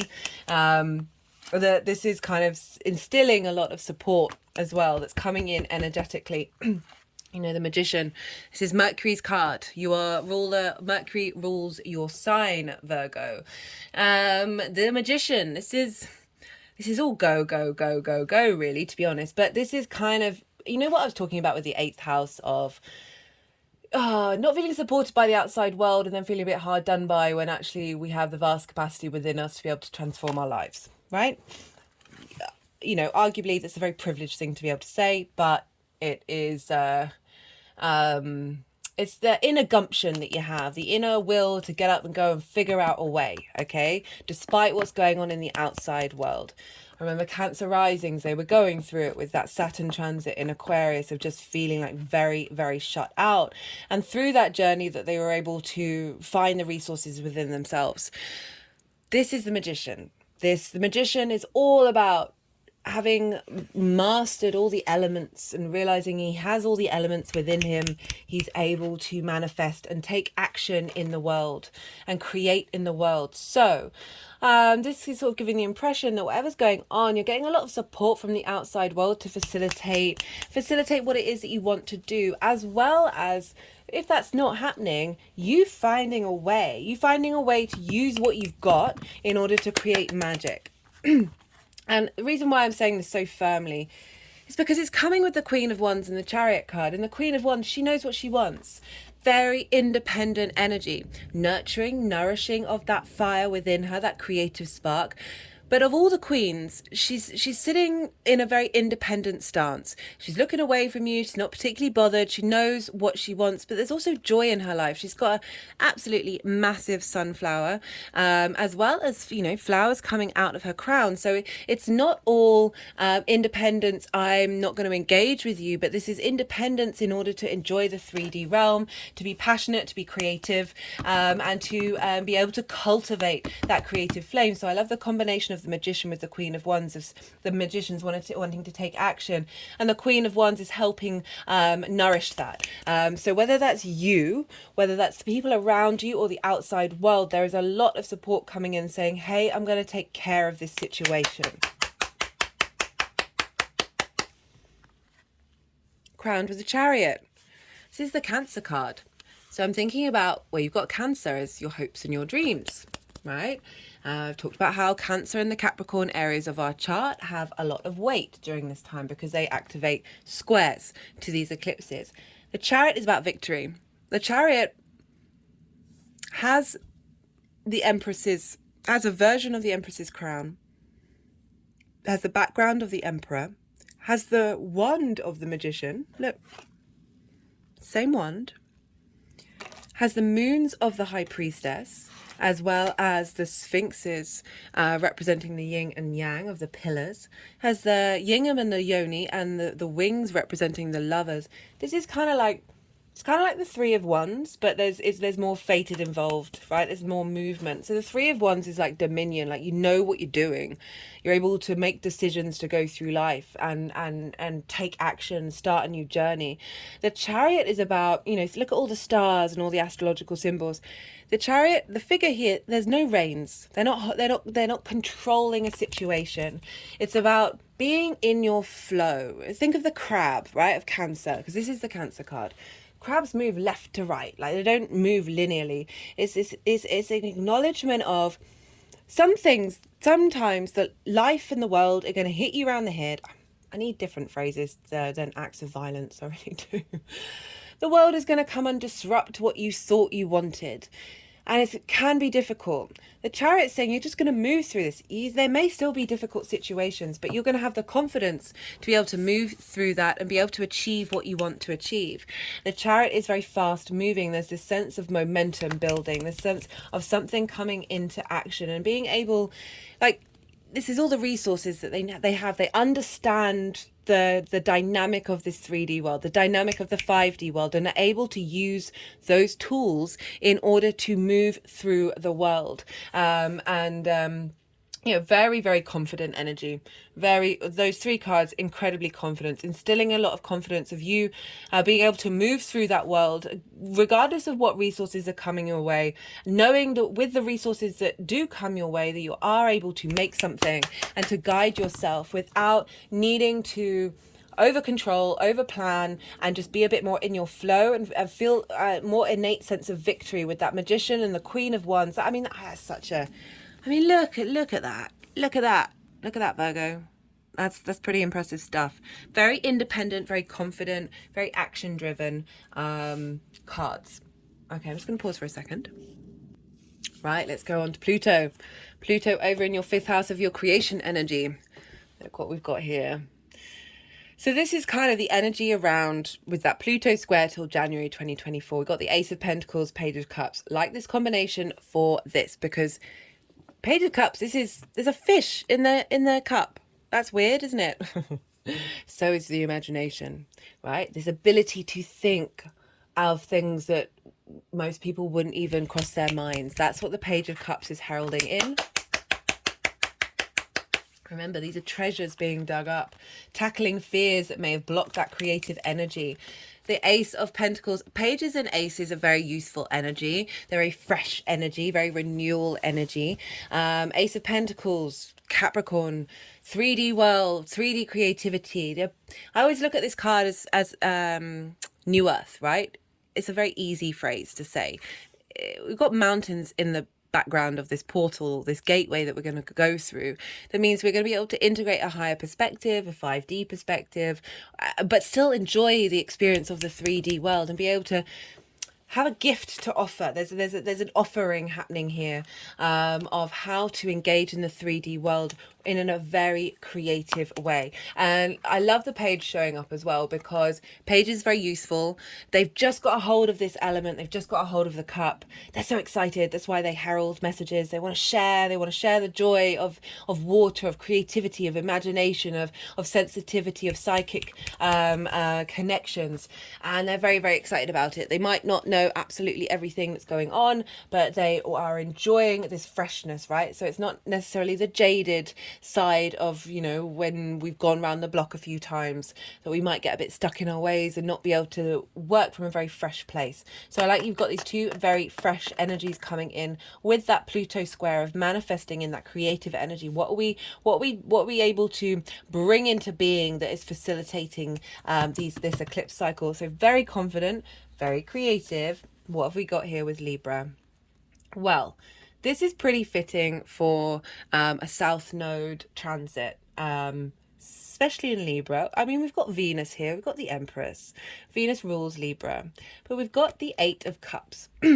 Now, this is about going on a journey, going into by yourself. Look, this figure's by itself. This is leaving something comfortable in order to climb a mountain to get a higher perspective. This is very South Node energy. It doesn't mean that you have to be physically leaving anywhere. It's just it's representing this state of going slightly more isolated, refinement, of really figuring out the small details of the qualities that you have to offer, of how you value yourself. That, you know, limiting beliefs and trauma responses can be held in these cups that can seem very comfortable because we're so familiar with them, regardless of the fact that they may be self-destructive. So definitely allowing a refinement of that and a building on that. And we've got your card, Virgo. We've got the Hermit. So this is really saying, okay, if you want this energy, the tapping into the Libra South Node energy, acknowledge that you're going to have to do a bit of this work. So the Hermit, going inward, finding wisdom within, but taking your time before making decisions. There's a star in the lantern, acknowledging your own inner light, your own inner value, by going on a bit of an esoteric journey. You know, the South Node can be very spiritual. But the other side of it, big contrast, okay, from the Hermit to Venus. We've got the Empress. This is abundance. This is the Queen of Queens. This is Venus. She wants you to enjoy this 3D world with pleasure, with a sense of fertility, with a sense of abundance, of just being present in the 3D world. But this fertility, right? So if we think about that South Node of the refinement of your skills you have in order to manifest, your sense of value. The more you understand your true value, the more you're not seeking validation from the outside world, the more that you're able to cultivate your skills to a space of fertility. So even if for some of you who might be going through situations, comfortable situations where you've got enough money in order to survive, you might, some of you, I'm not saying this to scare you, might find that your resources aren't as strong right now, that you've got to refine, you've got to be a bit more clever with what it is that you're doing in order to then, you know, go up on that mountain. This is a difficult journey up there. It's not comfortable. So for some of you, if this happens, I'm only saying this because it is a possibility. You might need, you know, the Hermit's not going out buying loads of clothes, is it? Really, if we look at it. But it's getting you to the Empress. It's getting you to the Empress. So this is an 18-month cycle. Yes, that may seem like a long time, but it absolutely flies. That remember the Empress. If you're feeling, if there's difficult moments, remember that this is helping you come out the other side. Venus rules Libra. Libra, you know, there's a sense of the arts, there's harmony, there's deep charm with Libra, of this ability to tap into that resource for yourself and not just for other people.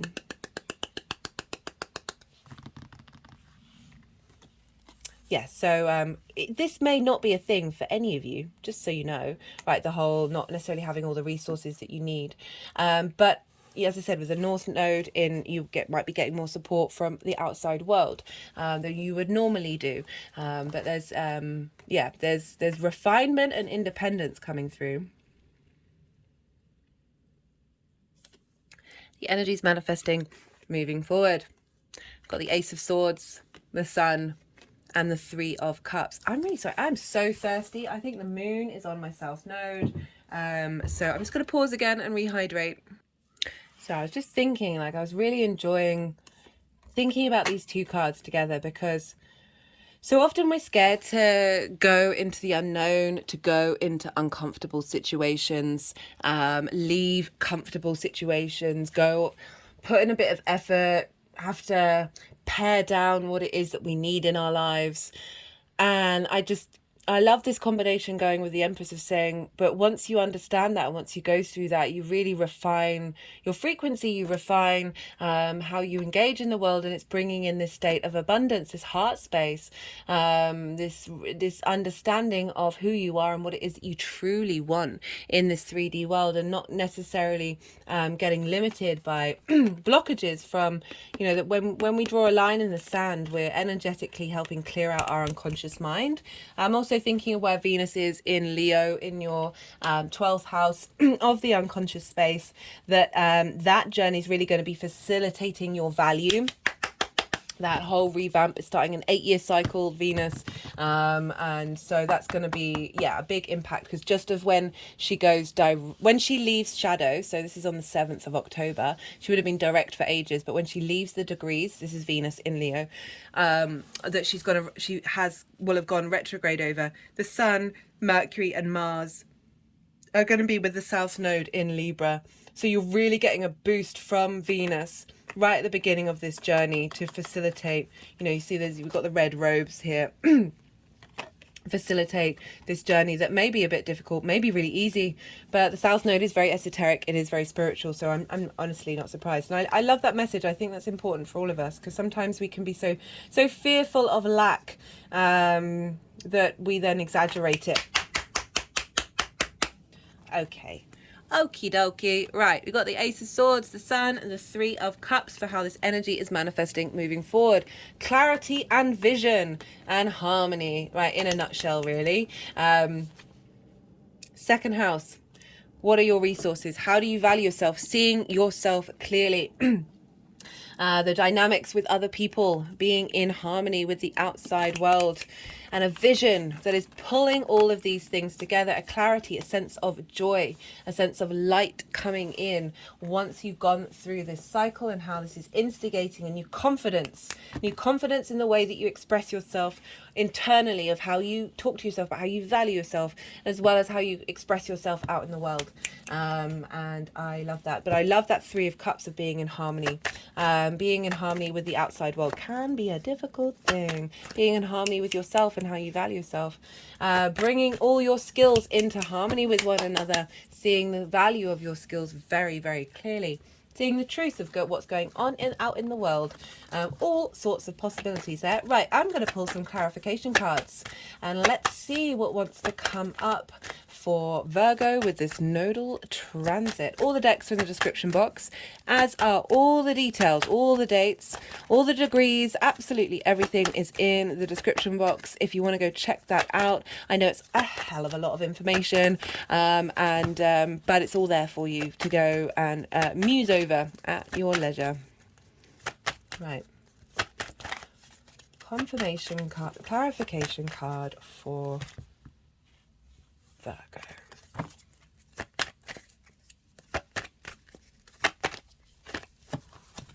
Okay, something's going on. I can always feel it in the decks where they're just like, no, we don't want to be used right now. Right.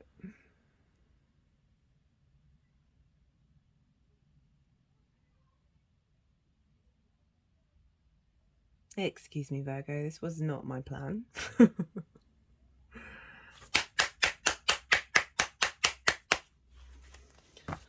Okay, there we go. Nature, interesting card. Environment, resources of the outside world. Getting in touch with your true nature of how you value yourself. Being more in flow. We've got the Chariot, which is very much about being in flow with the resources around you.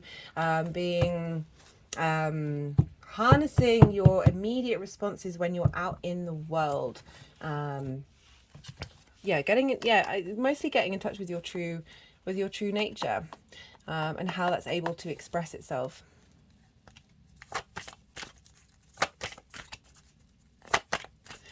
Okay, it's gone over where the Pluto was. Energy flow. Yeah, definitely. There's ease. There's a real ease coming through.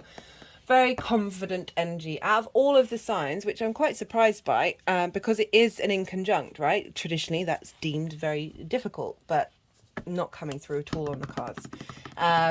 This has gone over the Pluto part. It might be good to spend some time in whatever nature calls to you, right? Being in your natural habitat, in order to get that creativity to come through. Okay, one more card from here. This is the First Light Tarot. No, that's two cards.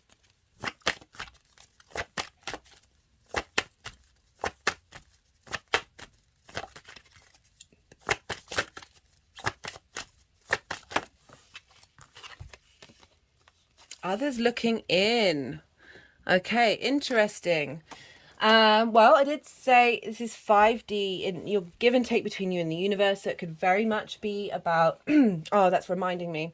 So with the North and South node, sometimes it can bring in relationships that help and facilitate your growth in those areas of your chart. It doesn't have to be romantic relationships. This can be absolutely anything. And it doesn't mean that they're forever and they're going to last forever. Like I'm not part of that vibe, but, there's a certain understanding with the nodes that big shifts happen and people come into your life that are a part of that. But the others looking in, I mean, my first hit is that the cosmos, the creator energy, whatever it is, that 5D relationship that you have with the world, they're there and they're watching you and they're supporting you, as well as people, the outside world, looking in on what you're doing, and seeing that energy flow.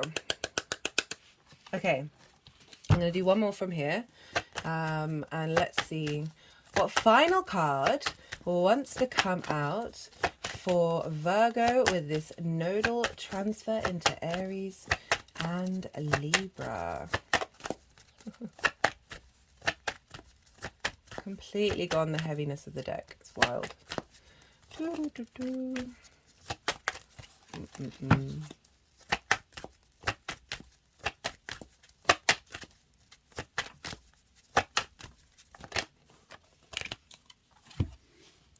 love. Well, love of self, love of your skills, love of bringing love and harmony into the way that you manifest as well. Like having, you know, work and think about Libra and what that means in terms of the tools that you have and how you manifest in the world. You know, Libra is about balance. It is about connection and relationships. There's a sense of communal love there. But yeah, overall, just really acknowledging the value that you have within you. Yeah. Okay, Virgo. That was lovely. There was a lot of major arcana and a lot of aces, so very confident energy coming through. If anything resonated, don't forget to hit the like button. Be good to yourself, Virgo. Be good to those around you, and most importantly, be well until we meet again.